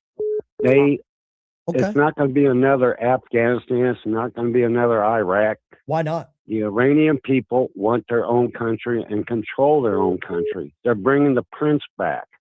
Now, I don't know if he's going to have a monarchy or if he's going to have something more of... I think you need to look into something. Iran supplies 20% of the oil to the world. And more importantly, China. If you don't think China will move in, you're crazy. Lines are open. Go. Line 5. We're getting down the scoreboard. What you got? I got one question. My dogs are expecting the mailman here in a second. If they start barking, you're not going to tell me to turn down the No, volume, go right are ahead. you? Make it quick before the mailman. You got a mailman coming on a Sunday? Oh, crying out loud. What country do you I'm live in? kidding. I'm kidding, my friend. But Dave's not here. I don't know if you're calling for Dave, but just so you know. Hey, I spent a couple years over there in Germany, boots on the ground, and the reason why we're there is because America's the greatest country on this planet, and we help stabilize the Koreas. We help stabilize. Wait a second. Hold on. Let me slow you down. So we have troops in Germany because America's the greatest country in the world. That's why we have troops in Germany? We help stabilize. Is Germany stable now? I do believe so. Well, then why would we have troops there? Why would we have 30,000 troops in Germany? I'm not exactly sure of the whole thing, but go check that one out. Somebody put a comment up on the screen for you too. You take care. God bless you. Donkey voice. What you got, Donkey? Hey, boss. There's a lot of argument to be had, but in the end, the issue is that we have been dominating for at least 200 years. We're hegemonic, of course, but we have also been an assistance to the entire global system. And things are changing. I understand that. We have some, weird divisions, but we're still Americans, and we still have to support one another. Whether we have, operations and bases in 200 different countries, those countries allowed us to come in and help them.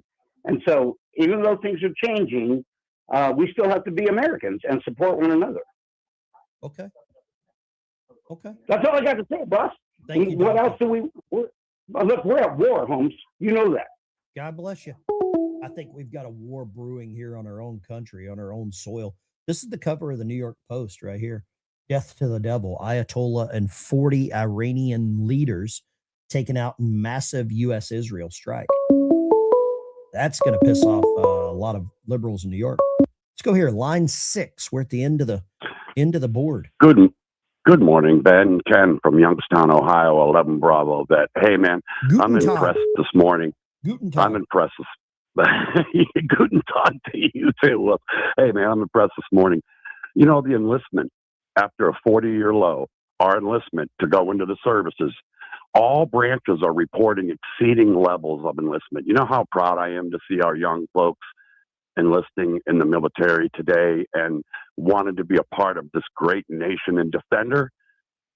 I'm just so proud of all the patriots that are standing up for the Old Glory. And, I'm just so impressed this morning to see our enlistment up. You know, what do you think about that, Ben?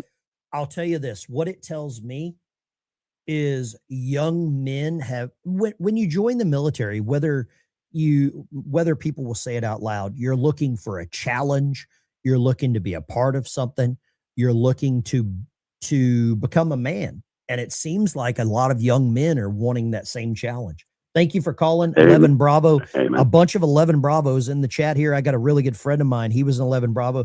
He did something on some kind of Bradley fighting thing, fighting vehicle. Let me grab this. This is a good one. Paramount just bought Warner Brothers. Warner Media Company Corp owns CNN. Paramount CEO is David Ellison, a good friend of Trump. Wow. Don Lemon might never get a job back. Shelly Chavers became a member. We always try to get 10 new members on the channel. My name is long, just use Marilyn. Marilyn, thank you very much. I appreciate that. That's going to help a lot. Retard, thank you. Quoting Salty Cracker. Wondering if Iran intentionally bombing other countries, or are they so incompetent? They're intentionally doing it. I'm going to try to do that too. I don't practice Lent, but okay, go for you. Jim Bardo, thank you for helping with the shipping. Really appreciate you guys. Let's see if the Dems are really the party for women. Isn't that strange that women in that country are now getting some rights back, and the Me Too movement wants to shut them down? That's weird, isn't it? G-Dub, thank you for the $2 super chat. Roxy, thank you very much. Let me give you a boom shakalaka for that. Amen. One. Hallelujah. And boom shakalaka. Wow, thank you very much. Somebody said they joined because they were homeless. I got a really good friend of mine that joined the Navy because his family was killed in a tornado. Whole family wiped out. He had nowhere to live. Joined the Navy. Started living on a submarine. Think about that. Right? These are epic. I want to show you some of these. These are some tweets that the Ayatollah Khomeini posted before his demise. Take some calls while we're doing this. U.S. President, this is Khomeini saying this. Let me grab these. Wait, not that one. Here's the Khomeini's tweets. The U.S. president has said for 47 years the United States hasn't been able to eliminate the Islamic Republic. That is a good confession. I say you too will not be able to do this. This is Khomeini on February 17th, 2026. I say happy Valentine's Day. Line 3, go right ahead. Yeah, what I'm wondering is, why don't we send the UN in? We pay for it. Why don't we send the UN in to Iran and let them keep things going? Well, we don't control the UN. They have their own little bit of leadership, and that's the all UN, our money. Yeah, it's true. That's all our money. They're hired killers. They're hired killers. Great question. Well, think about the UN. They went into Kosovo. It was okay, but they couldn't go anyplace else. They can't go into Iran. Mm-hmm. Well, here's the other thing. Iran is not a member of NATO, and I think that might be one of those things. I don't know. Let me ask you this. I am all for the United States being pulled out of NATO and the UN. I don't want us to be a part of that. Well, and I would love for the UN, the United Nations building in New York City, to be moved to Afghanistan. I don't care where they get it, where they send it. Yeah, I wanted to fund the UN 20 years ago. They're useless. They've never stopped the war ever. Mm-hmm. So, just saying. Trump ended 8 wars. I don't know how many the UN has ended. None. And here's None the that I other know thing. of. If you think about this is the disgusting part. A few years ago, when I think his name is Mahmoud Ahmadinejad, he was the president of Iran at the time. Right. He came to New York City and stood in New York City at the United Nations and chanted death to America. At the same time, just this last year, Bibi Netanyahu came to the UN and said America has helped us and thank you, he loves America. And a vast contingent of Democrats and wackadoodle countries got up and walked out. Ahmadinejad got a standing ovation and probably had dinner with Joe Biden.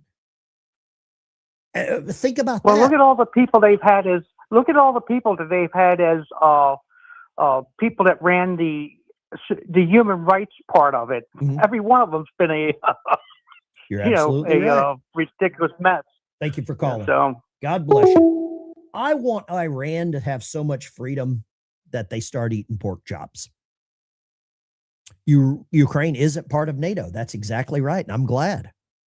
I'm glad they're not part of NATO because we would have already been in war because of them. Let's go. Let's see what else we got. Let's see what else we got here. But these are the tweets from Khomeini. They don't age well.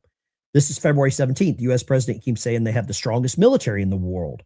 Strongest military force in the world may at times be struck so hard it cannot get up again. Look at the replies. DC Drano did a clown write this. Gunther, I think the goat stuff is getting to you. You're a clown. Your military force can barely beat unarmed protesters. Bruh. Oh my God, I'm literally, didn't your buddy say something similar before they paid? Yeah, exactly. Let's go right here. Line 1. We're back at the top of the caller board. What you got? All right. That person didn't want to talk. That's okay. Thank you. Let's see here.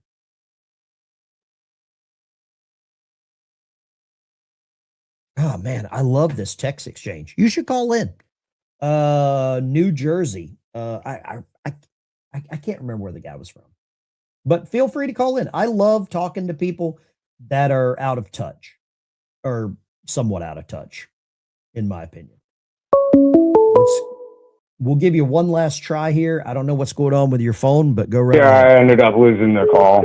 Okay, love your show, Ben. My name's Justin. I'm from Wisconsin.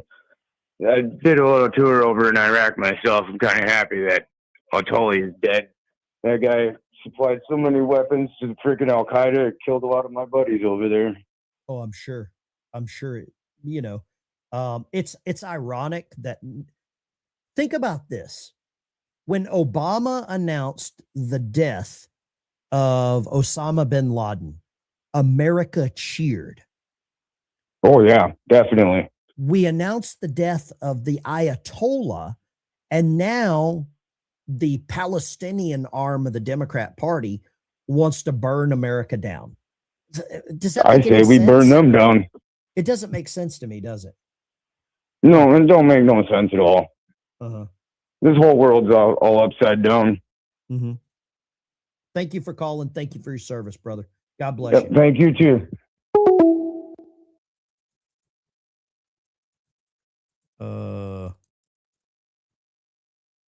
Man, the name calling. I love this picture here. Look at this. Yeah. Delta Force getting after it. That's what I'm thinking. Lines are open. 615-475-7864. Feel free to give me a call. Let me know what you're thinking. This guy has lost all credibility. Tucker Carlson slams Trump's disgusting and evil attack on Iran. But just a couple of years ago, he was saying annihilate them. Line 3, go right ahead. This is Carl from Wisconsin. How you doing, Ben? Amazing. What would you like to say, Carl? I'm glad they took out the trash. And the other thing is, and people are finally liberated, and don't let the Democrats in. That'll be the downfall. I don't know what's going to happen with this whole thing. Yeah, I don't believe it's really over yet. I believe when a ship starts sinking, the rats start jumping off first, and they start grabbing anything that'll float, and they will pull other people under with them. But I think I think we could have some darker days. It's just strange to see some of the people that I used to trust turn on America so quickly. That's what bothers me. You know what I mean? That's what really bothers me. And Marjorie Trader There's no Greene, loyalty. No, I think it's all for money, you know. But thank you for calling. Yeah. God bless you from Wisconsin. Let's go right here. Where are you calling from? What's your name? Good morning. Where are you calling from? What's your name? Okay. Let me see if I can find this X post from Tucker, because this is a weird dynamic that old Tucker is pulling right now. Let's go here. Tucker, Iran. I want to say this goes back to like when he was at Fox. Oh gosh, this is too good. This is too good right here. I can't pass this up. I can't pass that one up. I have to save that. Wow. Okay. Where is the Tucker Iran crap? Okay, sorry. Dadgummit. I almost tipped over some coffee there. Ooh, we almost did that. We almost did that. That is that's an interesting word now. Oh, here it is right here. Here it is right here. I want you to listen to Tucker on this. Tucker, aren't we the only country allowed to make preemptive strikes? Who the hell does Iran think it is? That's it. Actually, I know you're sort of kidding, but I agree with that. I think we are the only country I'm not with the kidding moral at all. authority. Rather, we are. That's absolutely right. The only country with the moral authority sufficient to do that. The only country that doesn't seek hegemony in the world. I do think, I'm sure I'm the lone voice in saying this, I think Iran deserves to be annihilated. I think they're lunatics. I think they're evil. I do think we ought to assess what would happen to the. So he says Iran should be annihilated. They're evil. And then slams Trump. I mean, Tucker, I don't think you can have it both ways, dude. I don't think you can have it both ways. Maybe you like it both ways. I don't know. Maybe that's his maybe that's exactly what it is. I'm going to grab this clip here. This is developing right now. We're on day 2 of the Iran is coming out right now, and I've got to grab something to wipe up some coffee. Let's go here. U.S. and Israel launching strikes against Iran. Sirens have been wailing over Jerusalem, Tel Aviv, as Iran retaliates with missile and drone attacks on their own across the Middle East. Yeah, now as the world reacts to Operation Epic Fury, military action against the Iranian regime is far from over. Newsmax Middle East correspondent Emily Schrader has been live for us all morning in Tel Aviv, where she is at the site where an Iranian missile hit just yesterday. Emily, what can you tell us? Hi, great to be with you. Well, I am here at one of the sites that was hit last night by an Iranian ballistic missile. Since then, since this war started, we've really seen almost nonstop rocket fire in different areas across Israel, usually endangering most of the country. Yesterday, we saw one direct hit in the morning in northern Israel. And later in the day, we saw several direct hits as well as debris from the interceptors, which shot down some of those ballistic missiles, damaging property and injuring several people on the ground in Israel. However, just a few hours ago, we saw one of the worst attacks that we've seen in this round of fighting as of yet. We saw a ballistic missile hit Beit Shemesh, an area near Jerusalem, hit a shelter where dozens of people were seeking safety. At least 9 people have been confirmed killed in that attack thus far, and an additional 36 have been reported injured. We're still receiving updates from that attack, but certainly a devastating day for Israelis here on the ground as this conflict continues to escalate. Now, inside of Iran, we know that the IDF as well as the U.S. military are continuing to strike regime targets. Today, they focused particularly on missile launchers, trying to prevent those ballistic missiles from even being sent off into Israeli airspace. And we also have seen them focus on some of the IRGC forces, which have actively repressed the Iranian people, as the massacre that we saw just a month ago of more than 36,000 Iranians was carried out by some of those specific riot. I mean, it seems like what they're saying here, that the United States is just trying to stop their capabilities. How dare they? How dare them try to stop the capabilities, right? Hey, brother, I got some Boston Terrier puppies in Arizona. What? If you're a veteran in Arizona and somebody sent me a message, hey, brother, I got some Boston Terrier puppies in Arizona. Do you know any vets that would like one for free? I will put out the word. Boston Terrier. I can't. Oh, that's the little guys. That's the little guys. Let's grab some calls here. Lines are open. Love to talk to you. What do you think about this report here that the United States is basically just going after targets? Let's go here. Line 3, go.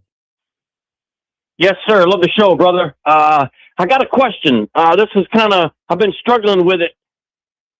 The troops on the ground and some of these places are not combat missions. Do you think that makes a difference? If we go into Iran with troops, that's probably going to be combat mission. Germany, Japan, those are support missions. What's your take on that, brother? Do you think that pulling people out of some of these support roles and putting them into the area of Iran would be a real, I mean, if you're in the military, the last time I checked, you should probably be deployable for a combat mission. I know there's certain jobs that aren't, but why should we have a carve out for people to be in Germany, England, Japan, and not?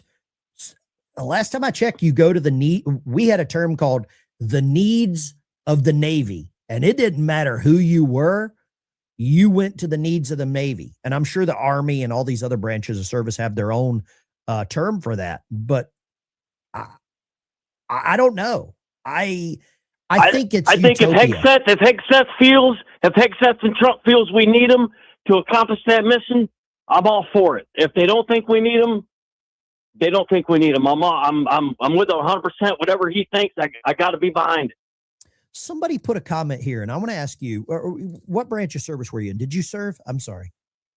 Air Force. Air Force. Let me ask you this. Somebody put a comment here, and I don't know if this is true or not. I kind of disagree with this. Somebody said, if you don't deploy, did you really serve your country? I think that's wrong. I think that's completely wrong. Yes, absolutely, that's wrong. The people that deploy can't do their mission without support roles. It just can't happen. And it's a unit. They work together. And I'll go after Arthur here for a second. I think it's Minot, South Dakota, is where the Air Force. Why not Minot? Okay, it's all those bunkers, right? The missile bunkers. Yeah.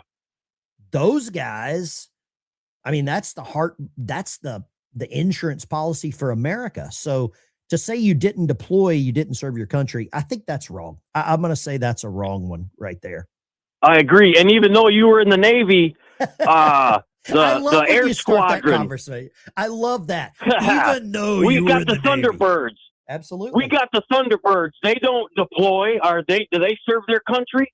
Absolutely. Same thing. Mm-hmm. Thank you. God bless you, man. Appreciate you. Take care. God bless you. Great call from an Air Force veteran. It counts. It absolutely counts. The Air Force counts. Ducey joins us live from the North Lawn with the latest. Good evening, Peter. Good evening, Brett. A senior administration official told us on a call this afternoon that the White House could have made another short-term bad deal, but it wouldn't have addressed long-term issues with Iran, who, according to U.S. intelligence estimates, may have been targeting American bases in the Middle East with ballistic missiles. It's very dangerous outside. Bombs will be dropping everywhere. This is the mission. We are going to destroy their missiles and raise their missile industry to the ground. This is the reason. They attempted to rebuild their nuclear program. Inside a secure room at Mar-a-Lago, CIA Director John Ratcliffe ran President Trump through intel about Operation Epic Fury, and Chairman of the Joint Chiefs, Dan Raisin Kane, kept a tight-knit group of trusted Trump advisors up to speed, including Secretary of State Marco Rubio and White House Chief of Staff Susie Wiles. Vice President Vance remained in the White House Situation Room, flanked by DNI Tulsi Gabbard and Treasury Secretary Scott Bessent. Just hours before war broke out, the president gave no hints military action was imminent, visiting a Corpus Christi, Texas Whataburger. I'm going to get some stuff for Air Force One, and I'm going to get the hell out of here. According to Reuters, ahead of Epic Fury, briefers described the operation to the president as a high-risk, high-reward scenario. But 10 hours later, a short time ago, the United States military began major combat operations in Iran. Concerned about Iran or terrorist proxies retaliating, the Secret Service says the public may notice an increased law enforcement and federal presence around U.S. Secret Service protected sites. Attorney General Pam Bondi has announced the FBI and our other Department of Justice components are vigilantly monitoring any and all threats to Americans. The war may not end anytime soon, something President Trump knew well when he gave the order to strike. Is there a risk that strikes could turn into a long, drawn-out conflict in the Middle East? I guess you could say there's always a risk. Now the president is telling us heavy and pinpoint bombing will continue throughout the week, or however long it takes for the United States to achieve their goal of peace in the Middle East. Officials are telling us there is a photo lid for tonight, which means we should not expect to see the president on camera again today. We probably will see him next when he is making his way back to the White House tomorrow. I think the element of surprise was amazing. When Trump is picking up Whataburgers with extra bacon. Let's grab this comment here. Butterscotch. Butterscotch. Who is the traitor? Butterscotch. Let me know in the chat who the traitor is there. Let's go right here. Line 2. What you got? Man, I've got more questions than I do answers. Okay. Make them quick. I'll try to answer Why a was the couple of them. military ever deployed anywhere since World War I or II? Say was that again. strategic reasons. Say that again.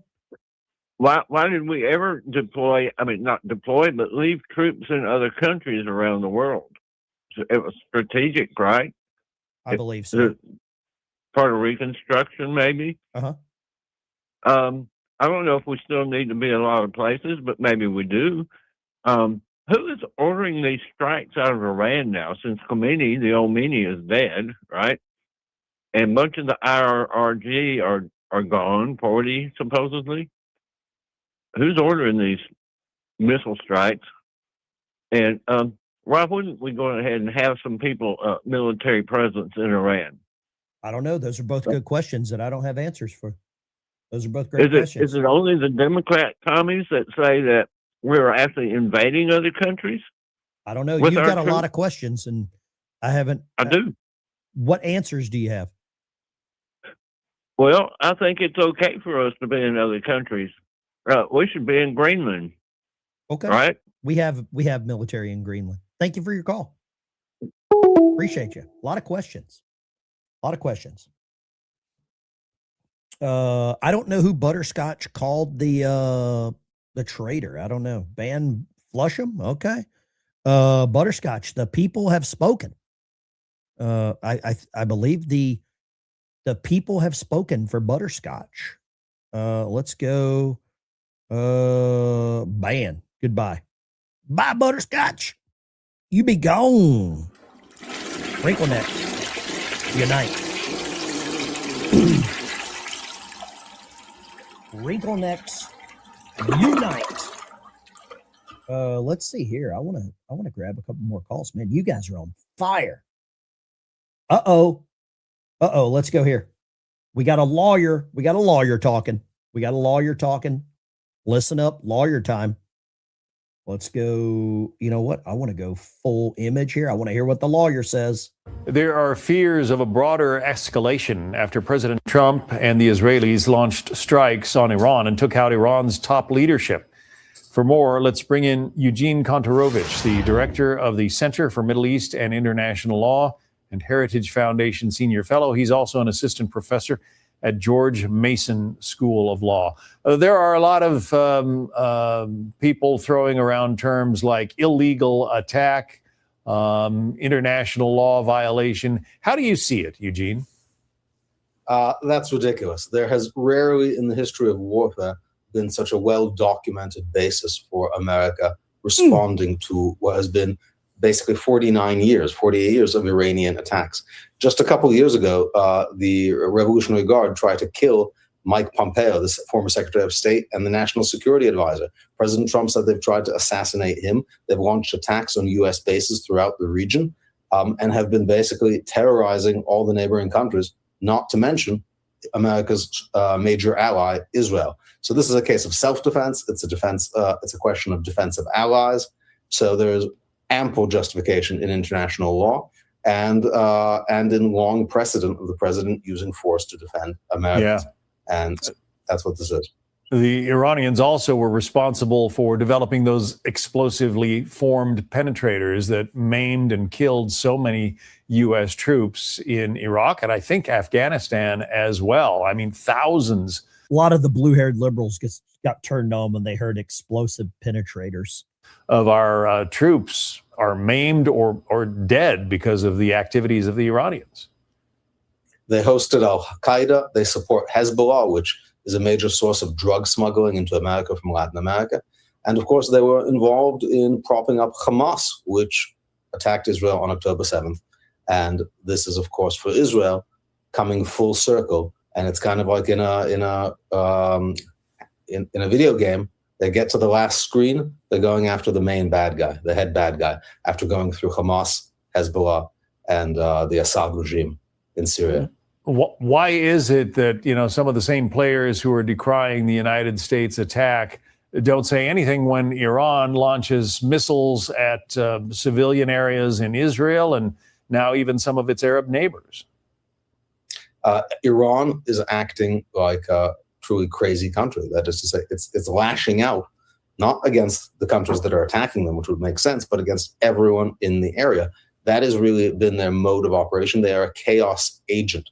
They're trying to destabilize the region, so to put pressure on America to stop the war, attacking countries that have had nothing to do with it. Of course, they just murdered 30,000 of their own citizens in just a couple of days. One of the greatest, per day massacres in modern times. So this regime, if it is allowed to continue, it will come for America again. I think of how things have changed when you look at the images of Dresden in World War II, the firebomb. Do you think they come after America again if we don't do something? There you go. Trump, one of the most evil people in history, is dead. I'm going to go ahead and say yes. This guy has done a lot of horrible stuff. A lot. Killing 30,000 of his own people. As much as the Democrats call Trump a fascist, I don't think Trump has killed 30,000 of his own people. Maybe I missed something. Maybe the news didn't cover that one. 3 service members lost their life in an Iran attack, 5 injured. Think about the coal. Think about Khobar Towers. Okay. I don't understand how anybody can be against what is happening right now. I don't know. For me, it's weird. For me, it is ironic. It's very hypocritical, actually. Lines are open, 615-475-7864. Give me a call. Let me know. Don't have F-16s. Didn't have, F-4 Phantoms in Vietnam. Okay. Line 2, go. Hi. I have a couple of things. First of all, the reason that we have troops in Europe, in the Middle East, is probably an outdated idea now, but logistics. After World War II, we were afraid that some problem might break out there again, and we needed to have troops there. And we just never backed off of that idea. And I think today, with our technology, we don't need that anymore. You don't think we need troops in the Middle East anymore at all? Well, not as many as we have. Why do we have them in Japan, England? Places. I mean, there are hot spots where we might need them, but it's not like World War II anymore. And the other thing is people don't seem to be looking into the future as far as the blowback from this attack. I don't know what kind of backing the Ayatollah had, but now what I'm afraid of is terrorist attacks.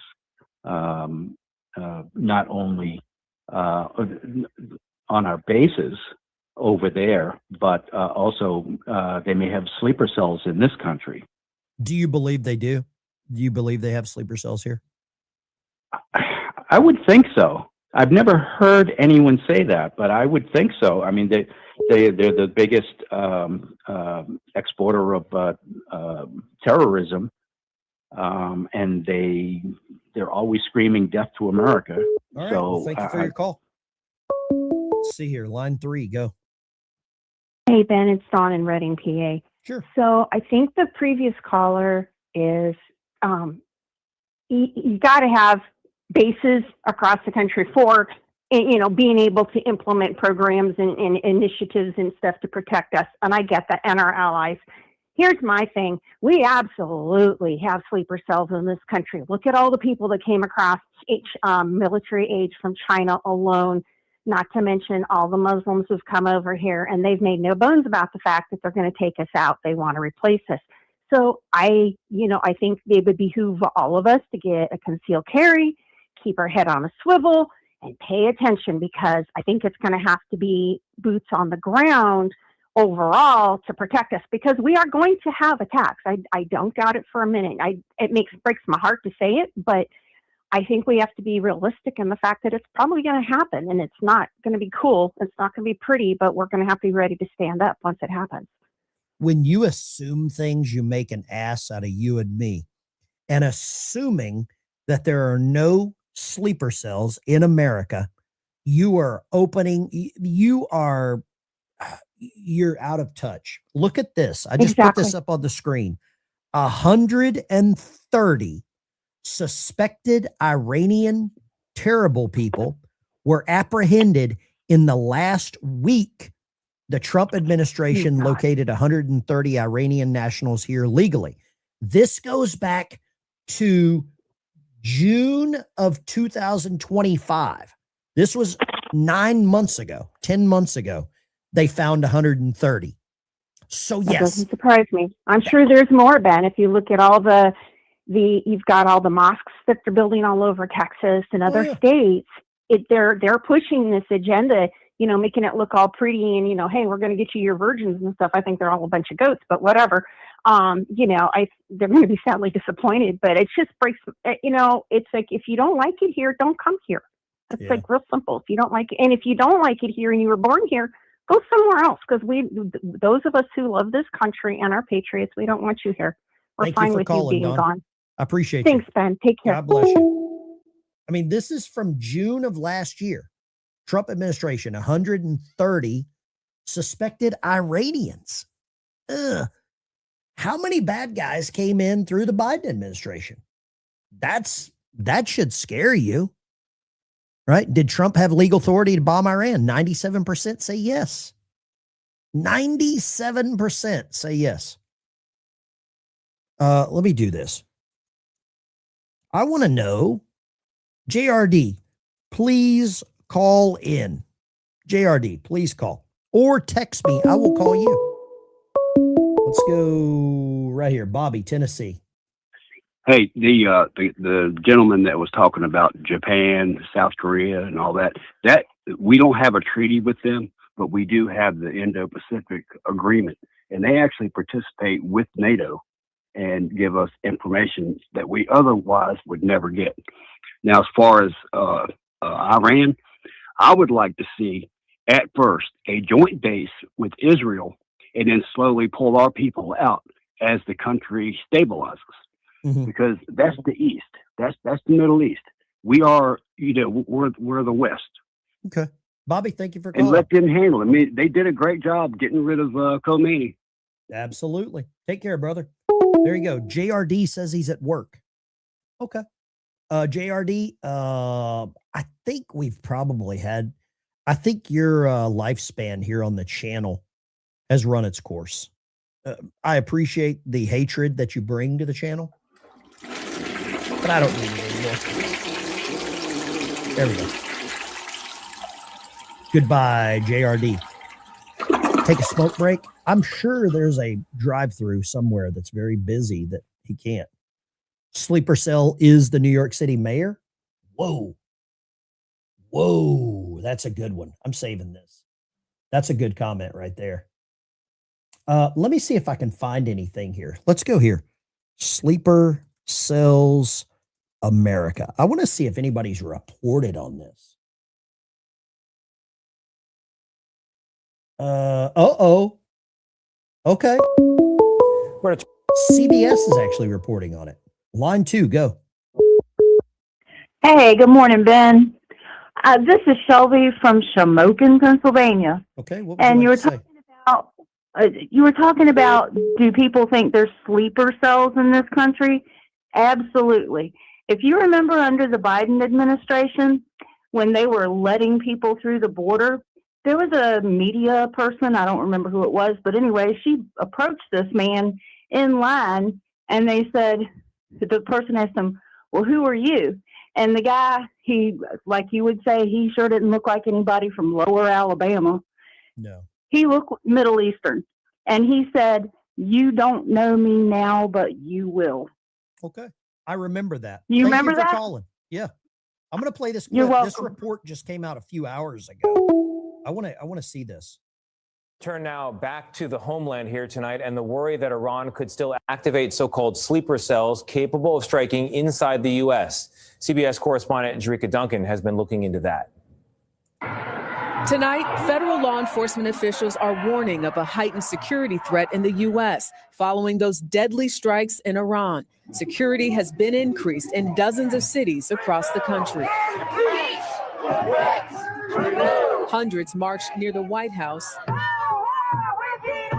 And during this protest in New York City, drones and helicopters monitored the scene from above.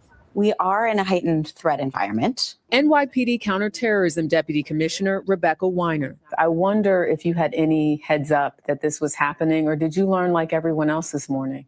I think we've all been reading the tea leaves over the last several weeks about what could transpire.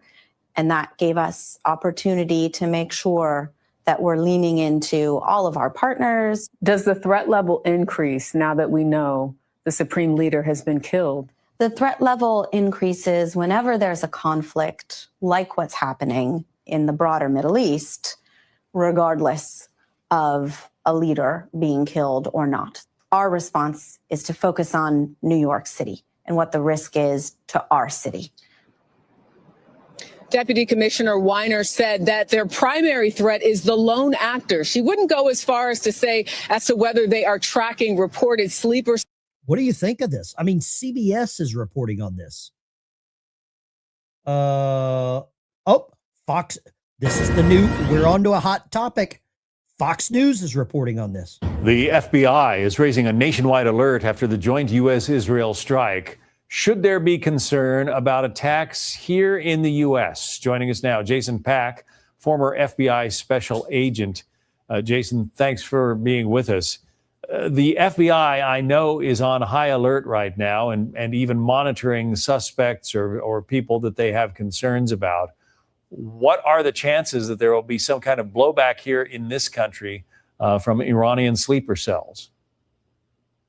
Good morning, John. I think the realistic possibility is that it's possible. So that's why the FBI and the U.S. intelligence community in general has began to do this 24/7 watch. And the good news is, John, is this just didn't start last night. The FBI, the U.S. intelligence community have agents that work these type of investigations throughout the whole year. So when something like this is planned, they'll begin to take a second look at maybe some old cases. They'll look at people who are in the U.S. Who may have ties back to Iran, and they'll make sure to start taking a closer look at these folks. It isn't just the Iranians. I mean, there are, it's proxy groups, Hezbollah, Hamas, others that have caused trouble in the Middle East. Do they have agents here as well? Yeah, that's a great point, too. There are FBI counterterrorism agents in each of the FBI's 56 field offices, and they specialize in these types of investigations, whether it's Hamas or Hezbollah or any other type of affiliated kind of groups. They'll have people who have intelligence into those groups. They'll have people who may be here that they've looked at through financial means, through human intelligence, through signals intelligence, all those types of things. But John, really the person that concerns U.S. intelligence the most isn't somebody sitting in Tehran or in some other foreign country. There are the people that are in this country that may see this as a signal to attack. Have they been waiting on this thing to happen, and was that their orders? And so that's really the question that keeps U.S. intelligence community up at night. Yeah, this all comes at a time when, because of the, arguing. I believe sanctuary cities are the easiest target. I believe sanctuary cities, I believe college campuses are the easiest targets because they've got all the people there that support them.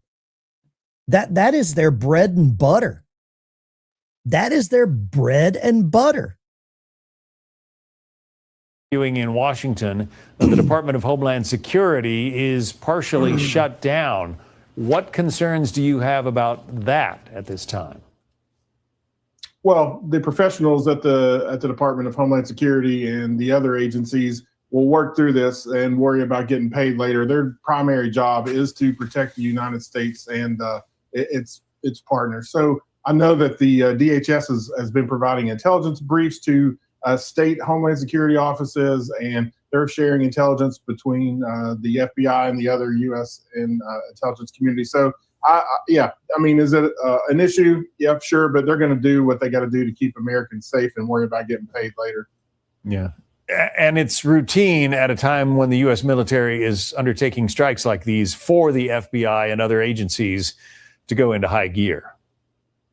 Absolutely. I was on an intelligence squad myself, and when we had these skirmishes, you would go find people who may have relatives back there or who may have businesses or friends. And, John, what a person could tell you that signals, intelligence, and pictures can't is what's really going on down there. We see in the era of deep fakes and all these other types of misinformation maybe coming out of state-run media, they'll be able to reach back and talk to people who are actually there, see what's going on, get what they call the ground truth. And that picture will help guide future actions by the U.S. intelligence and military communities. Jason Peck, thank you. So you've got CBS reporting on this. You have Fox News reporting on this. You have CNN talking about the best ski goggles. Okay. No war in Iran, but send billions to Ukraine. Absolutely. Absolutely, right? Why not? I want to get some calls about the sleeper cells. Let's go here. Let's see here. I don't care. I don't care. I don't care about that one either. Let's go here. Line 3. Hello. Line 3. Go right ahead. Yes, sir. I'm calling from Homestead Fire Department. Just real quick, when you see a drone flying in the air and you're in a crowded place, don't go toward that, because that's the majority of Iran's attacks. Is what they're doing is indiscriminately attacking the civilian population with these drones. And people have the habit of just seeing a drone and they want to check it out. It's like, no, get the hell away from that. And when you're in church, keep an eye around too. Is this the United States has changed, where we've let the multi-diverse population all over the world, and we're coming on Easter time right now, and that's would be the greatest happiness for them to have a mass shooter or some kind of incident in a church during Easter time. And I've heard reports of upwards of maybe 10,000 people out of the 25 million people that snuck in that are on the FBI's getaway list, that are terrorist cells, and they're here. They're just waiting, like when you kick a anthill. I appreciate and the they come scurrying out from under the ground. Thank you for the heads up. God bless you. Thank you for your service. Let's go here. G-Dub. What you got, G-Dub? Hey, we've had sleeper cells in our country for decades. Unfortunately, they've gone in education, colleges, K through 12. They're in our churches. You get what I mean? They're in the government, local government, state government. New York just elected one. So my point is, they might not be traditional, like we think of sleeper cells coming over from Iran through the border from Biden. But we've had an active push since the 40s and the 50s to turn us, and they play the long game. And those are the sleeper cells. And now we're starting to see it with all the chaos that's coming up every time something happens. I agree with you. I completely agree with you too. It's like moving into a neighborhood. You don't talk to any of your neighbors, but you see a bunch of stuff happening and you just ignore it. And you're like, oh, that guy works at, he's a business guy. Yeah, he's a business guy, but he's in the middle of the night and he's got a lot of stuff coming on. Yeah, It's in and out of his garage. Exactly. It's that's G-Dub. I think you're right. I think you're absolutely right. Thank you for the call, brother. I appreciate you. God bless you. All right. Love you, man. Take care. Let's see here. G-Dub. I'm going to hang up on him. I want to play this clip. Somebody just said, Monkey, Ben, why can't I hype your channel? I don't know. I have no idea. No clue. I don't even know what that is. There were some American troops killed. Let's talk about this. And we're just learning that 3 service members, according to CENTCOM, have been U.S. service members have been killed in Iranian strikes, reminding us of the incredible stakes that are at play here. Earlier, we were talking about the. By the way, 5 have been seriously wounded as well. Earlier, we were, Griff, you and I were talking about the B-2s. Of course, this would be this bombing on which was designed to basically leave Iran blind and deaf to all the follow-on attacks, is separate from the 30 bombs that were dropped on the Khomeini's compound. That's correct, because again, what they're trying to do is to hit targets, in the case of this B-2 mission, to take out the ballistic missiles, and they've used the bunker busters because those are deep underneath the ground in some cases. And with the attack on the meeting that was happening, the intelligence they got, that's in obviously the building, that spectacular video we saw. But, just that last news, I mean, to be reporting live now that 3 service members have been killed, 5 critically injured, really is a stark reminder of what's at stake. And the president noting that casualties were a real possibility here. And he did say that casualties were a possibility. But as we know, in these kinds of conflicts, there's a lot of unpredictable things that can happen. I think now more than ever, I hope the president will come back on and speak to the American people and make the case perhaps more fully, more completely for why we're in this conflict, because there's going to be even more questions following this. I think that's really important to look at the politics here as well, that there are a lot of people that are. 3 troops injured, 3 troops killed, 5 injured. Thoughts and prayers goes out to those families. This channel's MAGA. Yeah, I'm pro-American, man. You can call it MAGA, you can call it patriotic, you can call it whatever you want. I was in the Navy for a while. It kind of shaped who I am. It kind of gave me some direction in life. I realized that, oh God, we got Corn Pop back again. You're gone. Just go away, dude. I don't care how many times you change your name on the channel. You're gone. I just can't deal with you, nor will I. I think it's funny as well. I see the same people in other channels. They never troll. Corn Pop never trolls Benny Johnson or Doug or Jeremy, or I don't understand it. I don't know why that some morons think that they're going to get away with it here. Goodbye. Eat crap. You're swirled. Yeah, corn plop. Plop, plop, fizz, fizz. Something, what a relief it is. There you go. I'm not dealing with you. I don't know if you don't have friends. I don't know if you don't have family. I just don't care. I'm not going to deal with your garbage here. Here we go. You knew this was coming. Thomas Massey's going to move to force a congressional vote to block Trump strikes on Iran. Too late, punk. Too late. Barack Obama reached a deal that prevented Iran from getting a nuclear weapon. Trump ripped up that deal. That's a lie. Today is the day that MAGA died. Lie. I'm not playing this guy. This was quick. Khomeini Jr., date joined 09, account based in hell. You got to love that one. Here we go. Look at this.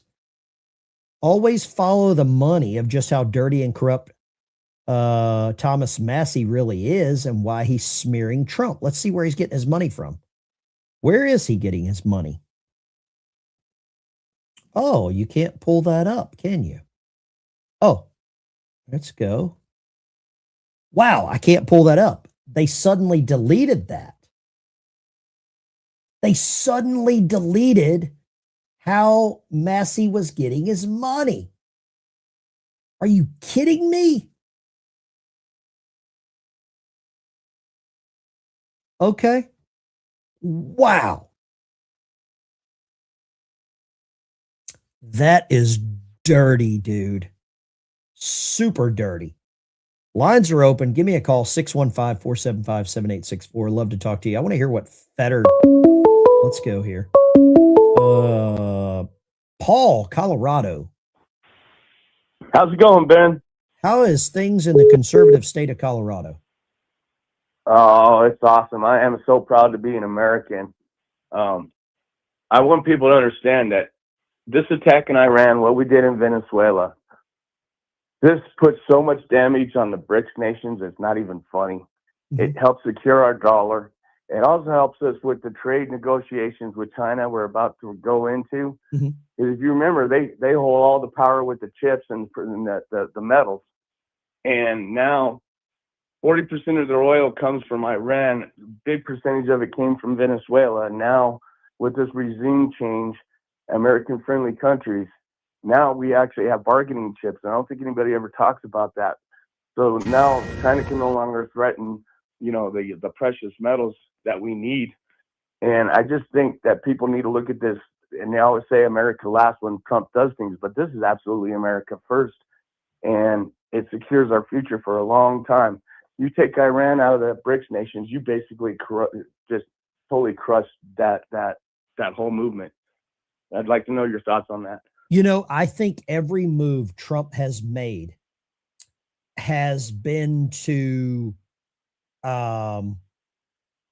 prevent China from gaining power. I completely agree with that. Completely agree with that. Thank you very much. I've got to put a rumor to rest, a dirty rumor. Somebody posted in the chat that the USS Abraham Lincoln was sunk or was hit. United States Central Command. Thank you for your call, brother. I really appreciate you. Thank you for your service. Yep.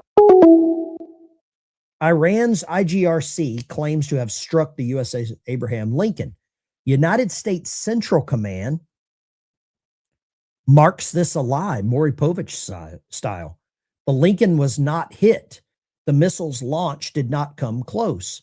The Lincoln continues to launch aircraft in support of CENTCOM's relentless campaign to defend the American people by eliminating the threats of the Iranian regime. Fact check false, losers. Fact check false. CENTCOM. That is straight from Central Command. There we go. They give they don't give the names until the families are notified. Iranian Jamaran class corvette was struck by U.S. forces during the start of Operation Epic Fury. The ship is currently sinking to the bottom of the Gulf of Oman. As the president said, members of Iran's armed forces, IGRC, and police must lay down your weapons, abandon ship. Boy, oh boy, oh boy. I'm giving a boom shakalaka to the United States Navy. Amen. Hallelujah. And boom shakalaka. Lines are open. If you're proud to be an American, type 1 for yes, 2 for no. If you don't like being an American, good luck. This will probably not be a very good time for you on this channel. Let's go here. Line 2. What you got? Line 2, go right ahead. Hey, Ben, this is Trent out of Hot Springs, full-blown mega. Yes, sir. Go for it. Now that military personnel have been killed, You watch the left and the lunatics say how Trump's killing the army forces or the military. Yeah, man. Why not? Right? That's an easy one They to will spin. twist that into a pretzel. Mm-hmm. I think you're right. I think you're absolutely right. And I think now that some American troops have been killed, they have launched ballistic missiles at the aircraft carrier, the USS Abraham Lincoln. They missed, but they are directly targeting American troops. They bombed the headquarters there in Bahrain. I think this changes everything. Thank you, Full Blown MAGA. I appreciate the call. I think now we go, let's do this. Is it time for the B2s yet? Is it time for the B2s? Let's go here. Line 3. God bless you. Where are you calling from? Hey, Ben, this is Larry in Texas, in Mineral Wells, Texas. Thank you for calling, Larry. Hey, I watched your show last night. One of the best shows I've ever seen. Thank you very much. I appreciate you. And Karen that was on there, what a story, man. She had a story. For those that didn't catch it, go back and watch the show from last night. Karen fled Iran. She was one of the, I think she said that she was the last woman out in 1978 with her child. Yeah. And now she was crying on the stream last night talking about it, you know? Yeah, you had some great guests on there. Thank you very much for the call, Larry. Hey, I'll tell you another thing. I never was much into hockey, but when are you there? I think there's a little bit of a delay, Larry. I think there's a little bit of delay on the call. I was going to tell you, I watched the State of the Union, and when hockey team came in, I had to watch that hockey game, and man, I'll tell you what, that was a class act. It was. Thank you for calling, Larry. I got another one behind you. Take care, Larry. God bless you. Florida Trucker, what you got, sir? Oh, wow. There's so many topics been on here this morning that just irate me. Mm-hmm. To start with, when you send a military, when you send somebody out, special forces or whoever, I don't care if it's right down to the guy in the motor pool that drove the pilot to the plane. They are all deployed. They're all part of the action. Without one, all can't work. Mm-hmm. Now, if you think you're safe in the United States against all these terrorists that Biden let in, just again, I've got pictures of where I drove past ballistic missiles in a truck out on the highway that are RPG range. Now, power stations, transfer stations, big, huge power transfer stations that supply half the electricity to Chicago, you drive almost right over them. Okay? Mm-hmm. Stop and think about all that Biden let these people in here. So you better buckle up. If you think we're not open targets and that there's not people here to do that, once we've stuck on Iran, we need to go in and get it done. Put boots on the ground and get it done. Don't. I'm trying to keep it clean for you. Don't mess around. Don't play patty fingers. Get the job done and get out. Give them the authority they need to go in and do what's necessary and do what they need to do. That's been our whole problem all along. We don't give them the authority and the power to go in and do what's necessary. We go in as peacekeepers or whatever. No. Give me a wake up, America. Both in the air. Give me a wake up, America. Smell the coffee. Thank you, brother. That's Florida Trucker. He recorded this one for me too.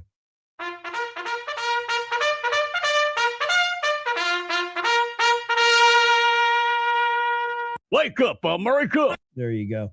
Apparently, this is the new leader. I can't pronounce his name. I think his next name is, he's part of the FAFO crowd. This Ilhan Omar, I hope you aren't drunk and you took your staff's advice. Nancy Mace. My heart goes out to Ilhan Omar and Rashida Tlaib, sending them thoughts and prayers. Their supreme leader has lost his life. That's crazy and funny at the same time.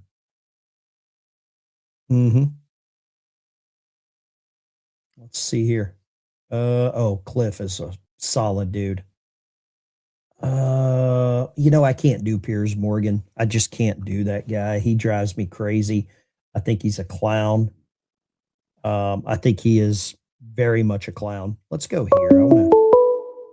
Let's go Bruno, Patriot Bruno. What you got, Bruno? Good morning, brother. Thank you again for the Bible. I appreciate it. Thank you. I really, So- I got a bunch of Bibles donated. They're all veteran Bibles. I think I sent you one of these, didn't I? One of these. Yes, you veteran did. Yes, you did. Thank you very much. And I'm glad you got a bunch more of them. They are really, really nice Bibles. Yeah. Well, I'm glad So- I put a coin in there for you. And I'm glad you got that, brother. Thank you. I appreciate it very much. Now, this jackwagon that made the comment about if you were not deployed overseas, did you really serve? Are you kidding me? Give me a break, you friggin' idiot. The Coast Guard is semper paratus, always ready. Yeah. But there's an unwritten rule in the Coast Guard. You have to go out. You do not have to come back. That's true. Very true. So you get jackwagons like this, probably never served a day in the U.S. military. The Coast Guard was my escape to get away from a dead-end area where I lived in upstate New York with no chance of any kind of history or career. That's what a lot of young men are looking for. They're looking to become young men. Their parents have done enough, but they haven't completed that mold and making that young man or young woman strong enough to face what is in this world. And thank God for TIs. TIs are brutal sons of bitches, but they are good at their job because they hone and they manipulate that strong, driven spirit within a recruit when they come in. If you're a useless piece of garbage, forget it. Don't bother. But if you want to hone and edge your life into something that maybe you never had a chance of before, the U.S. military is a place for it. And I'm so glad that the pride has come back to join the military and become a U.S. service member. Thank God for Donald Trump and the blessings on this country. Thank you for this channel, brother. It's a blessing to many patriots. God bless you, brother. God bless you, patriots. You guys have a great day. Thank you. I appreciate that, man. God bless you, Bruno. And thank you for calling. Somebody just sent me this. Janie in Valdosta just sent me. It says, please pull this up. It's a link to Janie Valdosta. Thank you. All those follow the money. Proof of how dirty and corrupt, anti-Semitic, Jew hater, wolf in sheep's clothing Thomas Massie really is. Why he is smearing Trump and sabotaging the Republican Party. Follow the money. Look at the campaign contributions that are coming in. So then ask yourself, why would the same anti-Semitic Jew hater, Palestinian Democrat Marouk family pour $55,000 in contributions into Thomas Massie's re-election campaign? I cannot open this.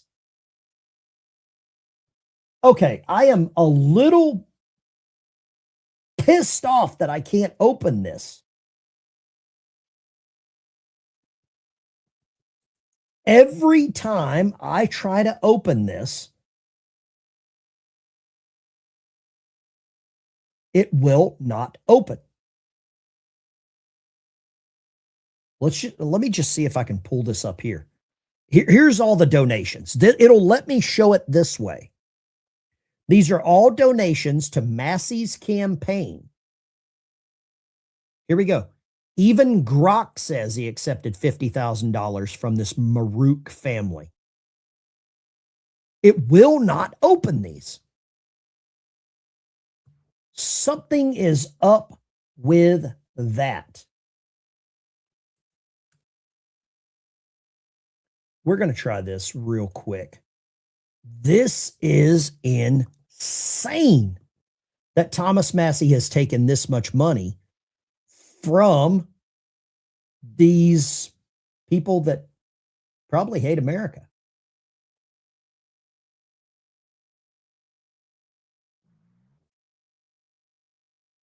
So who is this guy? Sam Marouk, Empire Indemnity Insurance. Okay, great job.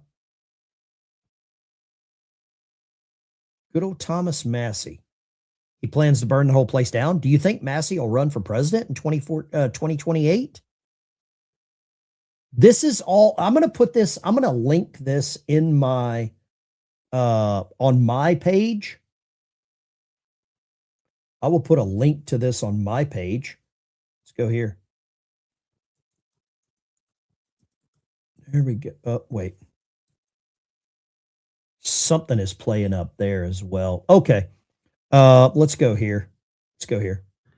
I've reached out to several of the president's most prominent supporters in his movement to get the reaction to this momentous decision to launch a wide-scale attack on Iran. I just heard back from Tucker Carlson. Tucker Carlson, of course, spoke at the president's convention in 2024. He's been a frequent visitor at the White House. In fact, he was at the White House just last week. So I wanted to know what Tucker Carlson, who has long opposed the idea of another war in the Middle East, what he thought of this. And his answer, he told me of the president's decision is, quote, absolutely disgusting and evil.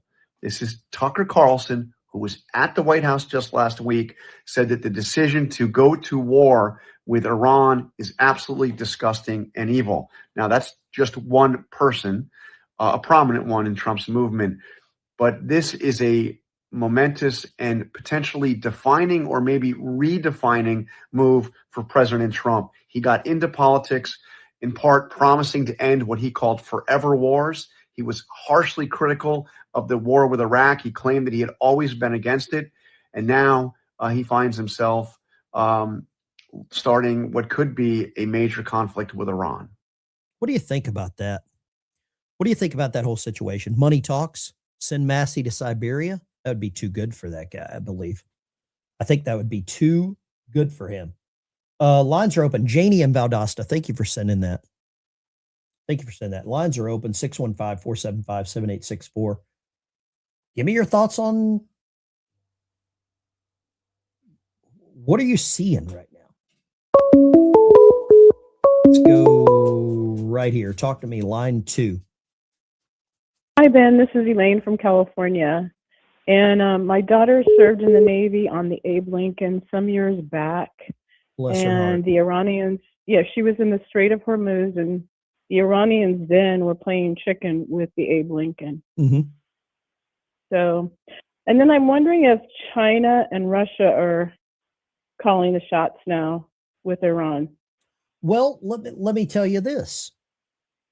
Iran's biggest moneymaker is oil. They supply 40% of China's oil.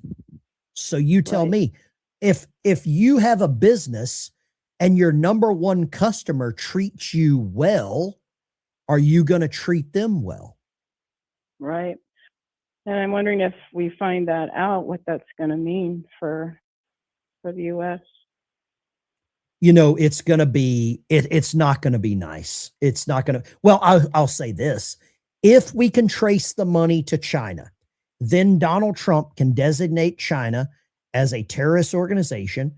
He can obviously, he's trying right now to find the information to see if China implicated or interfered with our elections. I mean, that's what he wants to do, right? Right. I think that's a great move. Yeah. But thank you for calling. I appreciate you. God bless you. And thank you for your daughter's service. Same to you. Yes, ma'am. Bye-bye. We're going to go here to the FEC website and see old Thomas Massey. This is the Federal Election Commission. Thomas Massey, candidate. Thomas Massey for Congress. Let's go Thomas Massey for Congress. We want to see here. Total contributions, 2.4 million. Let's see, total raised. I want to see if we can pull up an itemized receipt of the amount of money. He's got 2.1 million on hand. I want to see how or who raising 2. So these are some of the names here. Let's go top contributor.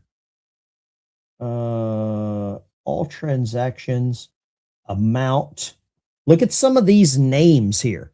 Look at some of these names. Let's go here. Okay.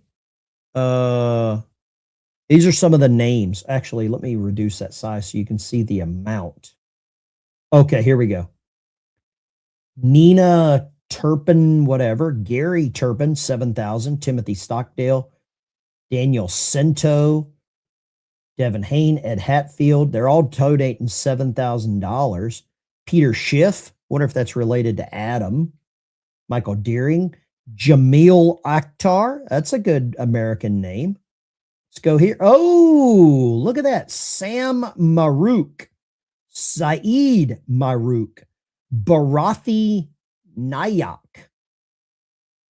Parviz Tayabadi. These are some interesting names coming in of people donating to old Thomas. Line 3, go right ahead. Line 3. Okay, there you go. Something's wrong with your phone. Line 3, go. Hey. Hello, go right ahead. Yeah, am I talking to Ben? You are. Yes, sir. Well, I want a discussion with you. All right, what would you like to talk about? Well, what a great time to be alive. Is that all you got? No, I got more. This isn't Ben, is it? It is. You know what? I'm trying to be humble. I'm trying not to be rude. What is your point? What would you like to say? I've got a lot of people calling in. Do you?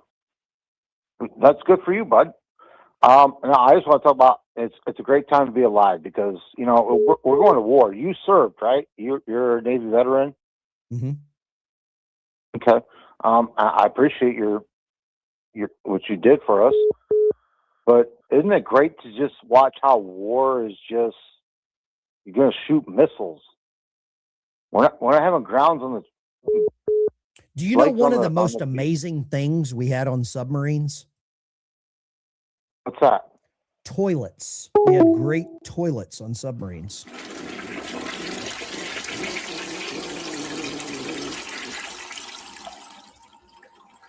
We had great toilets on submarines.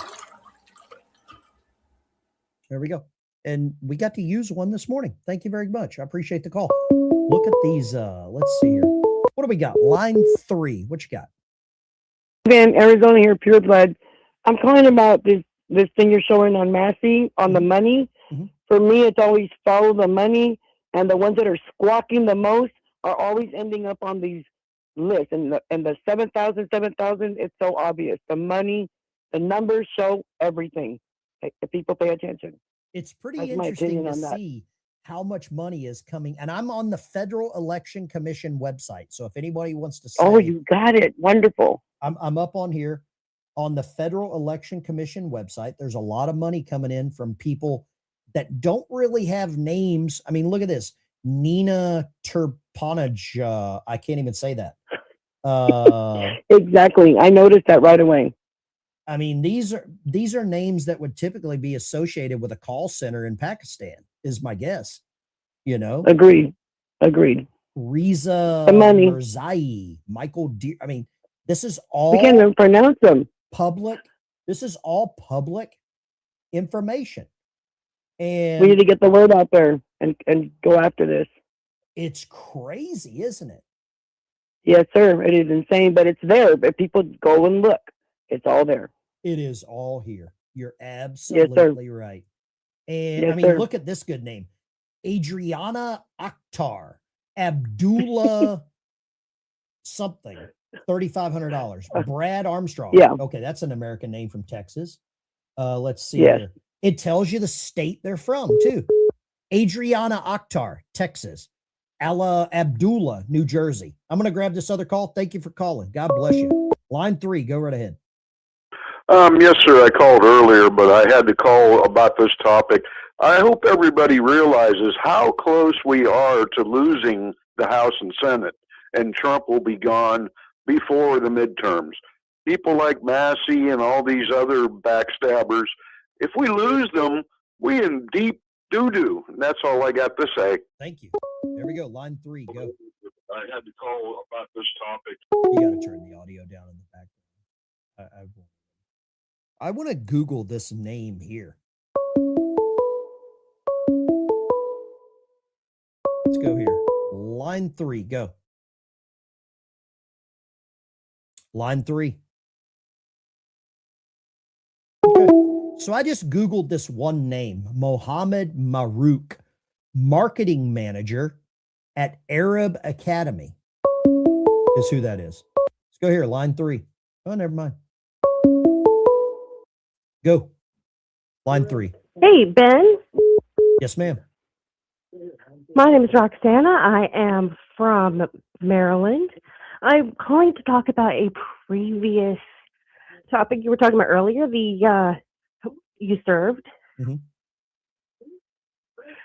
Forgive me, I can hear you on the TV. I need to move away from it. See, I didn't serve, but I volunteered over at the Perry Point VA here in Maryland. And Thank you for that. That's amazing. not a problem. I volunteered for 2 years. I got 2 presidential awards under the President Obama. But, you know, I was happy to serve and volunteer for the veterans. Forgive me, I'm nervous. I don't usually call. What is the point of your call? I'll help you out. It was just on a different topic that you were talking about earlier, and I wanted to share the fact that I may not have served, but I was happy to volunteer for everyone. I completely agree. Completely agree. I don't think there's anything wrong with that. There's so many ways to do something for your country, and it sounded like you did. Thank you for calling. Thank you for your service. Thank you for helping those disabled veterans in the VA hospital. Really appreciate that. Not a problem. My You have a full-time nice job. day. I work in the VA realm. I help veterans file for service-connected disabilities. Let's grab here. Line 2, go. Hey, Uncle Ben. Hey, Google the captain of the Vincents, Will Rogers III, back in '88 when they accidentally shot down that passenger jet in Iran, over Iran. We were on the. I don't have time to Google it. You'll have to send that one to me. You'll have to send that one to me. No, we were on the border near Dresden, across. You know, we were in the Fulda Gap. We were in the Fulda Gap. We were there with the M1 Abrams just to slow them down. Okay. Well, thank you for that. I appreciate it. If you want to send me I the know. link, feel free. I'm juggling a lot of stuff, so it's hard for me to do some Googling on request. Help me out, right? This is one of Massey's top contributors, Arlington, Texas, Sam Marouk, Empire Insurance, Indemnity. Why would that one be a top contributor? Let's go here. Line 2, Tommy, what you got? Hey guys, hey man, morning. Hey, I looked up a little on Marouk, Mohammed Marouk. He's a Pakistani citizen, not an American citizen, not even I don't know what he's doing here, but he's in the Pakistani government. Why would he be a top contributor for Thomas Massey? I don't know, man. There's a lot of Marouks and Mohammeds in that Massey's, wallet. But he's pro-America, right? Nah, come on, Massey. Thank you for We don't calling, want brother. I that. appreciate it, See Tommy. you later, everybody. Gotcha. Brian, Lima, Ohio, what you got? Hey, sorry for the second call, but I want to clarify that caller that was talking about Will Rogers III, that was the captain of the Vincennes. Yes, I was on the USS Elmer Montgomery. That was July 3rd, 1988. The big question of that whole entire incident is why did the airliner that took off from Bandar Abbas have their transponder turned off, and why did 2 Iranian F-14s leave the same airport? I don't have those answers. I know, but somebody I was actually there. I know what happened. I've YouTube searched it and everything, so you don't have to. I'm trying to be your eyes and ears. Okay. Thank you for that, Brian. I really appreciate it. You take care. God bless you. Apparently, there was a mass shooting last night at a bar in Austin, Texas. Did you know this? Did you know this? FBI now believes the mass shooting at a bar in Austin, Texas that killed 3 and injured 14 was an act of this. Could this be one of the sleeper cells?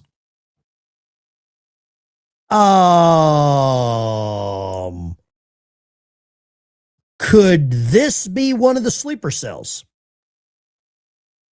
Let's do this. Was Austin, Texas attack a sleeper cell? Let's go here. Line 2, go. Hello? You'll know why I hung up.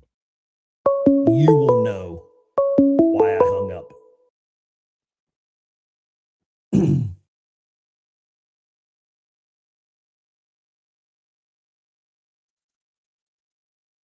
If you want to call in, turn down the audio in the background. Whatever you're listening on, I don't want to hear it because it broadcast out. So if you want, Austin is a sanctuary city. I'm pretty sure of it. I would be highly surprised if it's not.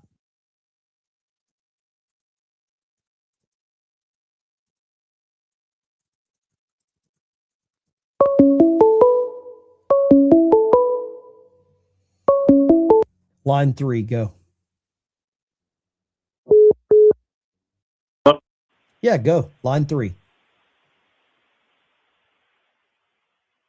Okay, we'll do this. I'll help you out. I don't think your number will work after this. There we go. There we go. Lines are open. People that don't know how to operate the phones, we probably won't be able to talk to them. I think Austin is a sanctuary city. I'm pretty sure. I'm not very sure. But man, the stuff is starting to come out with Thomas Massey. I want to find out more about this Austin, Texas thing here. Let's go here. Line 2. What do you got, line 2? Hi, yeah, I just wanted to say that I know for a fact we have to have cells in my area because there's been several over the years thwarted attacks, and we Where are is your a area? sanctuary state. Where- I'm in the state, Sacramento. Oh God, it's California, of course. You don't even Yeah, have to. yeah. You don't even have to argue with anybody about that. No, heck no. No, and on top of that, not that I want to say this on the TV, but I used to be Muslim. At the mosque, when I was Muslim, they had a guy come and speak, and he talked about, this was years ago, killing Americans, and he was collecting money for this shit, and of course hating all Jews. Let me ask you this: And you pretty much, I quit. Hold I on. left. Hold on. But Hold I on. I called the FBI, Hold and they on. fucking hung up the phone on me. Okay, hold on. Hold on. You said you used to be Muslim. Are Yes. you a native of a Muslim-born country? No, I had converted. From what? At the time, we were agnostic. You were agnostic. You converted to Muslim. Islam. Yes. What I made did it you? for a few years. Hold on. You and- have to. and- I'll hang Oh, up on okay. you if you can't slow down. Okay. I don't know how much coffee or what else you had. What caused you to go from agnostic to being Islamic other than being dumb? What caused that? It was the belief that there was only one God, and I was. You thought I Muhammad had- was the yeah, one God. and when Islam is introduced to you, they don't tell you everything. So who they tell introduced you, it to you? Gosh, we were just reading some stuff. Who's we? Me and my husband. But at You and any your rate, husband both converted to Islam. yeah. We left. All I'm saying Did is, you research anything before you were like, you know what? this was years and years ago. What year? Oh God. I want to say it was the late 80s, early 90s. Late 80s, in and there early. somewhere. What caused you to realize that you were in a cult? That the preaching of hate, when we realized that it had gone, we were introduced to, and then where it was rotating to, that's when we left. And what are you now? What are you now? Oh, Christian. What denomination, I guess? I guess it would be evangelistic. Okay. What was the But I'm tipping telling point? you guys, they're here. We called the FBI. We did all the stuff we were supposed to do. Okay. How much bacon do you eat on a weekly basis? I don't know. I think you should increase the consumption of bacon so you don't go back. Thank you for calling. There you go.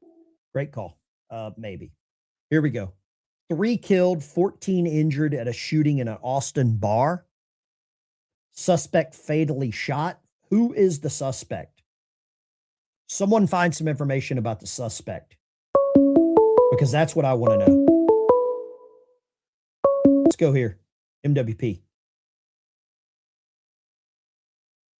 Go ahead, MWP. What you got? I think something's wrong with his phone. Based. I try to be, I don't know if I'm based or just myself. Here's the cycle. Mass shooting, thoughts and prayers. Facebook debates.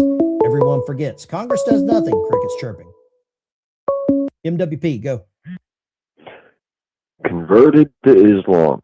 Ben, we need to toughen up in this country mentally. Some people need to catch a good old-fashioned passionate ass whooping or something. What, really? That's how gullible we've become?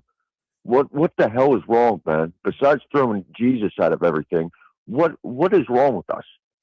I'm sorry. Somebody said, because I said, how much bacon do you eat, that I'm based for saying that. I don't know if that's based. We're weak. We've become a society of sissies, a bunch of sissy lullas prancing around, men wearing women's clothes. What the hell is wrong with us, dude? I said the other day, man, I walked out of Sam's Club. They had some clowns sitting in a chair wanting me to donate because to an anti-bullying campaign. And I'm sorry for the language here, but whenever they asked me, I said no. And they were like, why not? And I said, well, our country has too many pussies, and I think we need more bullies. So Abso-freaking-lutely. And the guy looked at me can be and good laughed. for you. You know, I think we need more bullies because our country is weak. When you have Sickly a guy weak. and his wife converting to Islam, they didn't believe in God, but they were gullible enough to believe in Muhammad or Mohammed, whatever. And then they realized it was hateful and they got out. I'm losing faith in humanity. Morons, Ben. Morons. Thanks for taking my call, brother. God bless you. Let's see here. I want to see if there's any stories on this about this shooting in Austin. The FBI saying it's a terror attack happened on the same day that we bomb Iran. Okay. I can see the connection here. Austin shooting. Let's go here. Killed 3 people, 14 injured. This guy looks credible. Right? Let's hear what he says. These 20 people were. Whoa, bad audio there.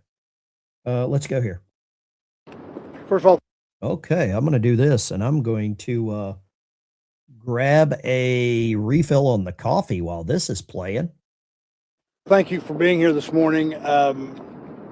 There was, as everybody is now aware, a very significant incident on West 6th Street. We're going to have a briefing from the chiefs, as was just indicated to you. I want to say first, before I bring up Chief Davis, that I'm very thankful for the speed with which our public safety officials responded to this. I don't think there's any question that it saved lives. In fact, Chief Luckrets will tell you about how quickly we were providing, his folks were providing help and aid to people, and that made a difference. But also our police officers who so rapidly responded and handled this situation. What we will do, and I'll mention this again a little bit later, but what we will do is get a briefing right now to get information to you. And then during the course of the day, as we continue this, we will, on a regular and routine basis, provide you additional information. So with that, I'm going to ask our police chief, Chief Davis, to come up. Thank you, Mayor. I want to start by saying my condolences to those that have been touched by this. This is a tragic, tragic incident. I want to start by saying how fortunate we were. If you imagine all of the resources that APD has on East 6th Street on the weekend, and fortunately those resources, after the bars were closing, were able to rapidly move here. Chief Luckrets will have more on that response, a co-response, but we were here rapidly due to that. This incident started with, again, that calls for a male shooting at Buford's Bar on West 6th Street. Officers immediately transitioned, came over East 6th to West 6th Street, and were faced with the individual with a gun, and 3 of our officers returned fire, killing the suspect. Again, as the mayor said, this is a situation that we are going to be talking about probably all day. And all of you have many questions, as do we. Our federal partners are here, as well as others. And this will be a scene that will take several hours to process. And so I ask for your patience. But again, we will get as much information as quickly as we can to you. At this point, I'll go ahead and turn it over to Chief Luckrets. Good morning. Thank you, Chief Davis. Just to echo as well our condolences to everyone that was involved in this. From an EMS perspective, this was a very active scene. As many of you know, we have paramedics that are embedded in the entertainment district and with the Austin Police Department on the weekends. We received the call at 1:59 a.m. and within 57 seconds, the first paramedics and officers were on scene actively treating the patients. We had a total of 17 patients on the scene. 14 of those were transported to the hospital. 3 were pronounced dead on scene. Of the 14 patients who were transported to the hospital, 3 were in critical condition. As I said, our condolences go out to everyone that was involved, and we'll be back with more information in the future. I'll turn it back over to the mayor. Thank you, Chief. As has been indicated, our hearts go out to the people that are victims of this. Okay, I'm tired of this kind of crap. I am tired of this kind of crap because it is so easy to see what the heck is actually happening. And I hate to say it, but I believe that this is absolutely correct. Mass shooting, thoughts and prayers, Facebook debates, everyone forgets. Congress does nothing, crickets chirping. Close the damn border. Look at when this was written, 2017. Why can't we get a name of who did this? Lines are open, 615-475-7864. Why can't we get a name? And is this connected to what happened in Iran? Do you think this is connected? They're calling it a terrible attack. Was the shooter's name Abdullah or Smith? Troll under the bridge. What you got, Troll? Well, if this was a white person, you know damn well the name would be right out, put out on blast right away. The family would be put out on blast right away, and every one of their friends would be put on blast right away. But no, since they're sitting there holding off on it, and it's such a blue city there in Austin, to be honest, the way that's been going the last several years, there's only 2 options you can get: either a pronoun bastard or a Muhammad. I mean, look at this. Valentina Gomez says, act of terror It's insane that after 10 hours, they haven't shared the identity of the shooter. Are you going to go with transmission mechanic or Iranian? Either of them. Right now, it's a toss-up between the two. It's 50-50 chance on either of them. Somebody said Muhammad Ali Abubu. Well, then I guess we got a goat herder, don't we? Apparently a shooting in Cincinnati, Ohio last night. Shooter is at large. Does this sound like terror cells to you? That's a good possibility. I'm seeing there was a mass stabbing, several shootings overnight now. Right here.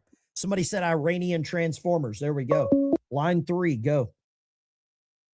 Hey, Ben. Yes, James from Liberty, Indiana. Yes, sir. I think two of them Habib names that you read off of Massey's donor list are two of the fraudsters in that big Minnesota fraud scheme. Okay. You might very well be right. I don't know. When I am running this, I've got 3 screens open. I know that there's people saying that I need to get a call screener. I'm not bringing a stranger in my house to do this, number 1. Number 2, I'm not paying somebody to do this to help me. So I can't research what's going on right now. But that's why I'm asking some of the people in the chat to help me with that, you know? Yeah, them two names sounded real familiar, like hooked to that fraud scheme. I don't know. I really wish I knew. Only time. Well, I would say only time will tell, but maybe Benny Johnson will come out and tell us all of the answers that we need to know. Right. Right. Hey, thank you for your service, Ben. Appreciate you, man. God bless you. Thank Appreciate you, brother. Let's grab this. Let's see if we can get anybody that knows who did this in Austin. That was from 2023. Austin has a lot of problems. Lines are open 615-475-7864. Let's see here. Oh, The Guardian is blaming Trump. Look at this. Austin bar leaves 3 dead, including suspect, 14 wounded, and so it begins. Terrorism starts in Austin, Texas. Good job, Trump. The Guardian. Right. They're going to get sued to oblivion. I can't watch those kind of videos here. Here we go. Let's see here. Maybe we get something here. Post-millennial. Suspect in Austin shooting had potential nexus to terrorism. We're going to get a name? Are we going to get a name? Let's go here. I want to see this. Again, Alex Dorn, I'm the acting special agent in charge for the San Antonio field office of the FBI. We want to extend our deepest condolences as well to the victims and their families of this tragic incident. I also want to sincerely thank Austin Police Department and the officers for their extremely rapid response to the incident. There is no doubt that those officers saved countless lives with their quick reaction and quick training to respond to the shooter and address the threat. The FBI is working in lockstep with our partners, with Austin Police Department. We have members from our evidence response team, as well as our many other specialty teams, including our digital forensics folks that are on scene, helping to address the scene and gather additional evidence. Obviously, it's still way too early in the process to determine an exact motivation, but there were indicators that on the subject and in his vehicle that indicate potential nexus to terrorism. Again, it's still too early to make a determination on that. That's why we're investigating it very closely with our partners with Austin Police Department. I just want to say, conclusion, we are committed to seeing this process through to the very end, and we will continue to work very closely with our partners with Austin Police Department. What do you think here? Vote in the poll. Was the shooter trans or Nation of Islam or Iranian? Now it shows only 2 dead. Oh, okay. Right. Okay. Lines are open, 615-475-7864. Give me a call. Trump Presidential Library is getting bigger. Oh, boy. Oh, boy. Yeah. Let's see here. News reports confirmed 3 killed, 14 injured. However, the 10 hours figure. Let's see here. I don't know. Lines are open. I'd love to get anybody that's got any information on this. What about the shooting in Cincinnati? Okay, let's do this one. Let's go Cincinnati. Are these connected? Okay, let's go here. Whoa, music venue. Austin, music venue. 20 minutes from here.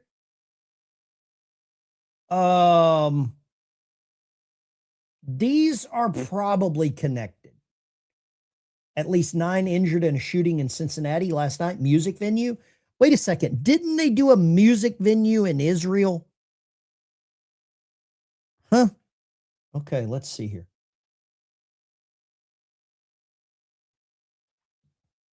Wasn't Israel a music venue as well? I thought so. Mass shooting in Cincinnati. Oh, that's years ago. Years ago. Okay, so we're not getting a whole lot of this out either. Huh. Let me see if I can pull up anything on this.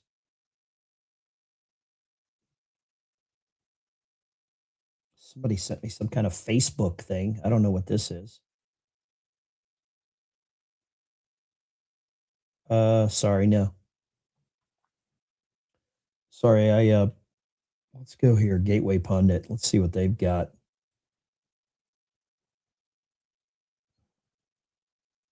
Nine dead at the United States consulate in Pakistan. 9 people dead, 25 injured after protesters stormed the consulate, U.S. consulate in Pakistan. Let's go here. I want to see this.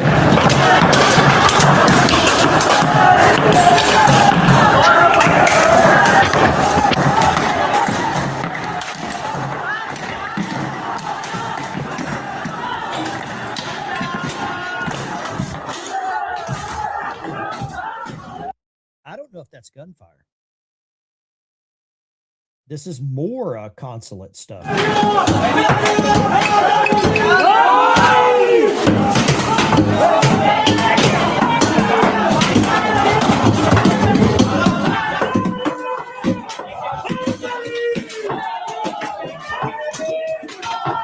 That's Pakistan.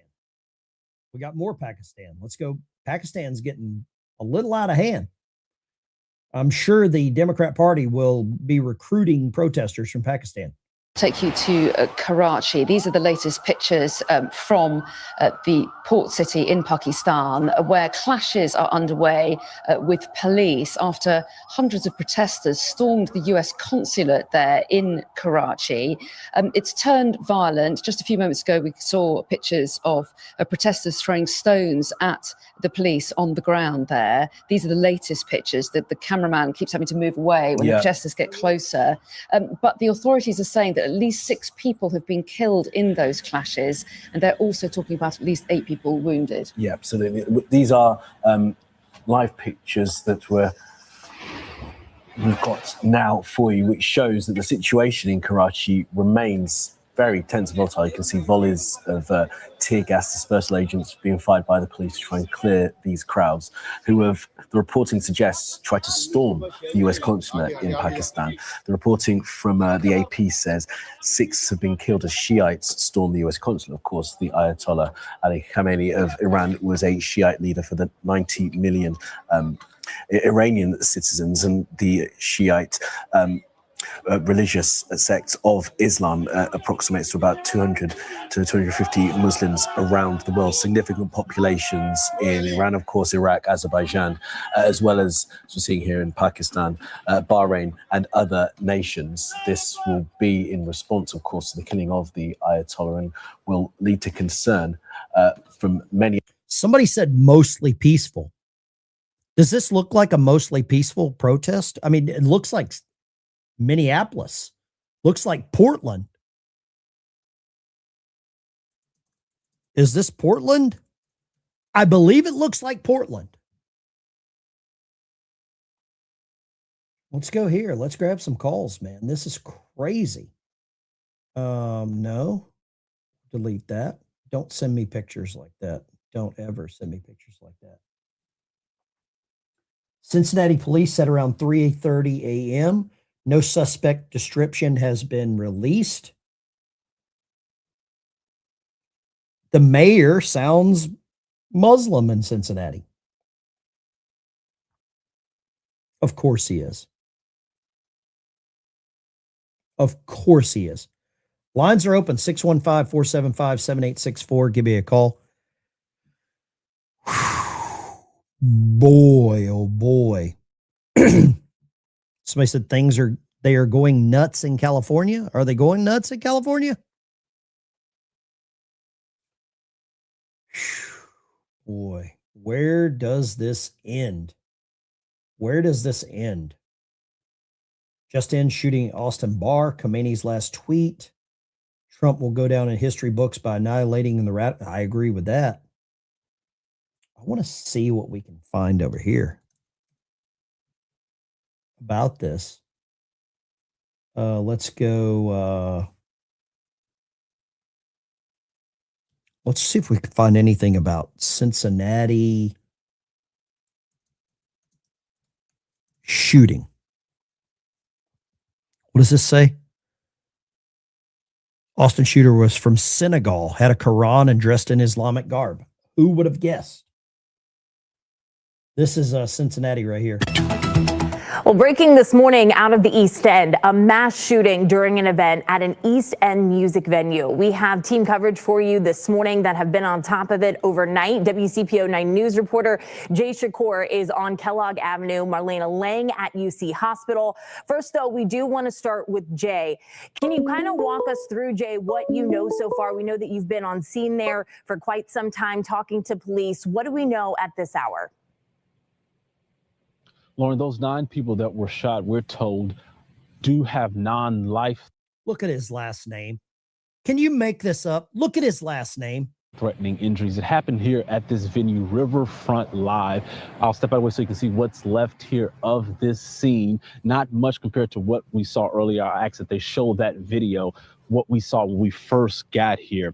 It's right at the intersection, this venue is, of Kellogg Avenue and Wilmer, outside of Riverfront Live, the venue where the shooting again happened. Inside, we're told, here on scene, there were over 10 marked and unmarked CPD vehicles. We do know right now there are 9 victims. Again, they are believed to have non-life-threatening injuries, and they have been taken to UC and Good Samaritan hospitals. We don't know the exact ages of these victims at this time. This call did come in at 1 a.m. The party here, we're told, on social media started at 10. We're still working to learn suspect information, obviously their identities, but also how many suspects there are. Lauren? Still a lot of questions this morning. So this might be gang. I don't know. DEI reporter, maybe. Somebody said Jack Posobiec had some information on here. Let's go here. Jack Posobiec.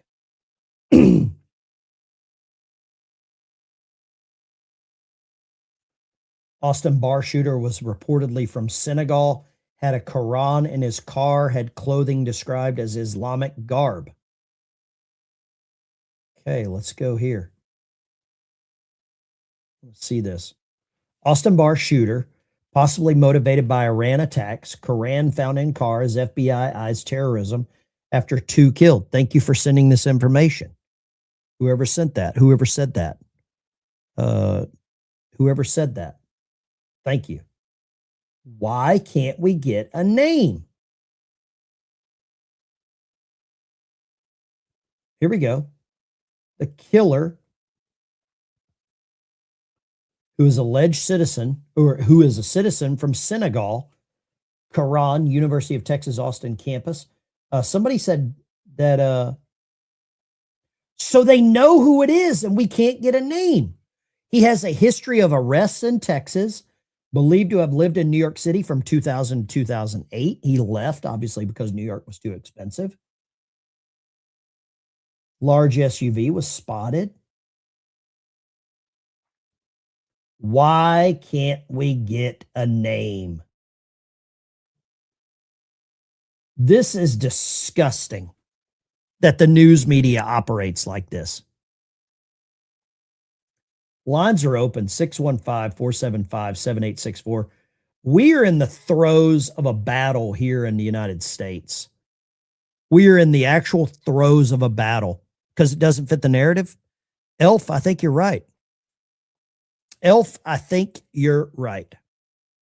Probably an Iranian transmission mechanic, right? Say his name, Vicky. You're absolutely right. Why can't they do that? I want to see if they've got anything over on, let's go, Austin shooting suspect. Where's Benny Johnson at when we need him? Benny would have already dropped the name on this. It was probably wrong, but he would get it. This is 26 minutes ago. The FBI is working in lockstep with our partners. This is the same garbage. They're not working in lockstep with anyone. They're not working in lockstep with anybody.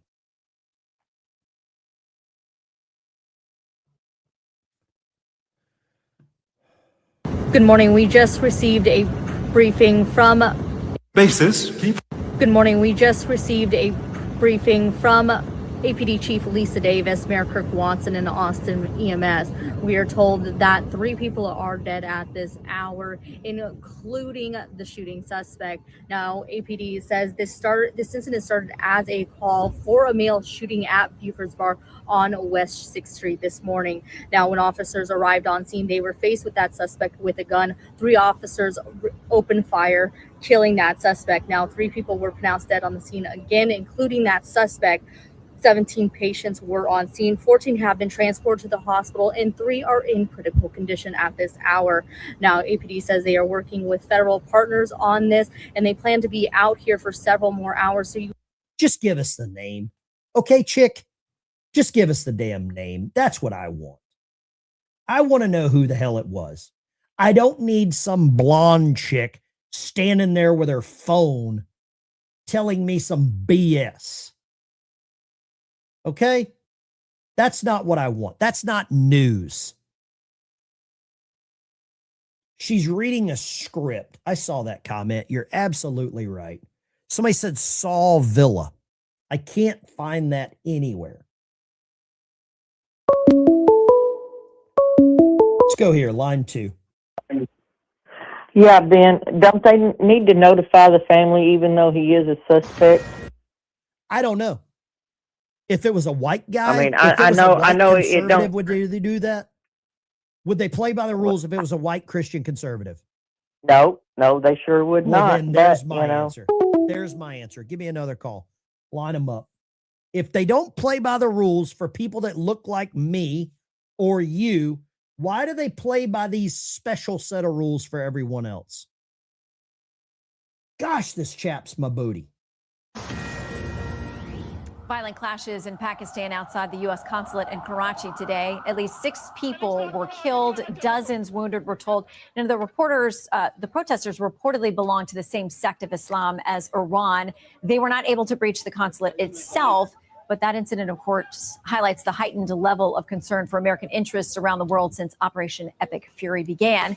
Fox's chief national security correspondent, Jennifer Griffin, joins us live. All right, Jennifer, great to have you here. Thank you for your reporting around the clock.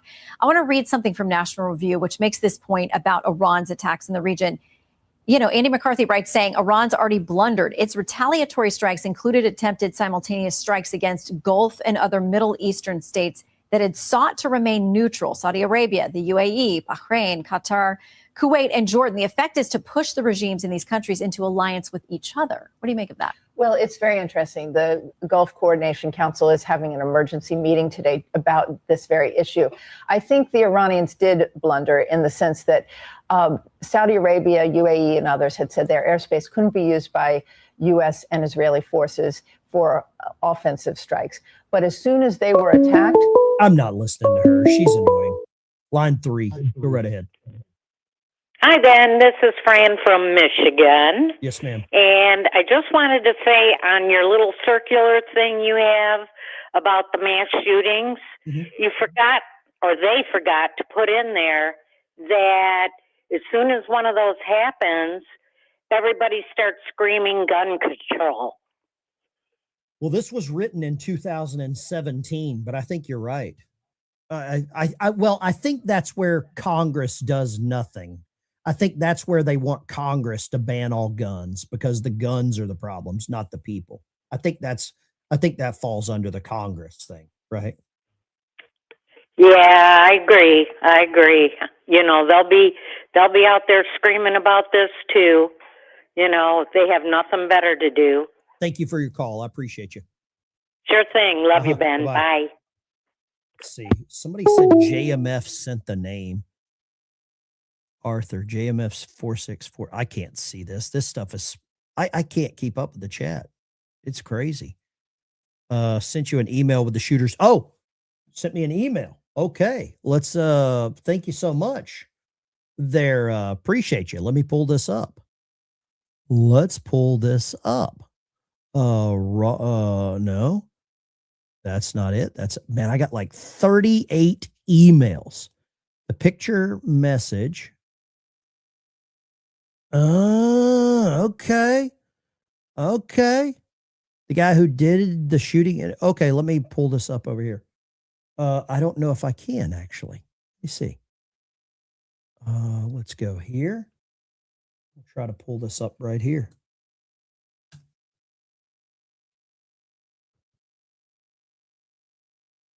Try to pull this up.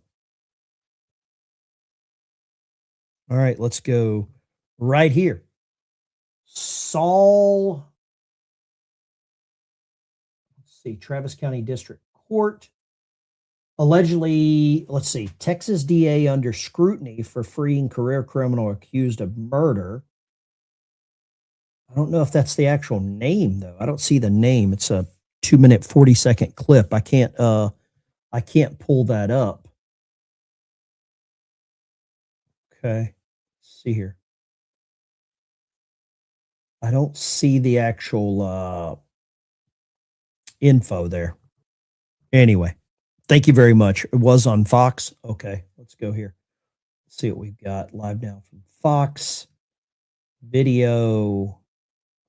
Heart of Tehran. Potential nexus to, yep, we know that. What's next? It's only going to get worse, guys. If you don't think this is going to get worse, this is going to, yeah. All right, guys. I really appreciate you watching. We're going to get out of here. I probably need to go take a chill pill. It's probably what I need. I've had too much of Jennifer Griffin on Fox News. She has done me in. I can't stand that lady. She hates Trump. She hates America, and she'll do anything she can to spin the narrative to make it look like Trump's to blame for everything. With that being said, smash the like and subscribe button. I'll see you in the next one.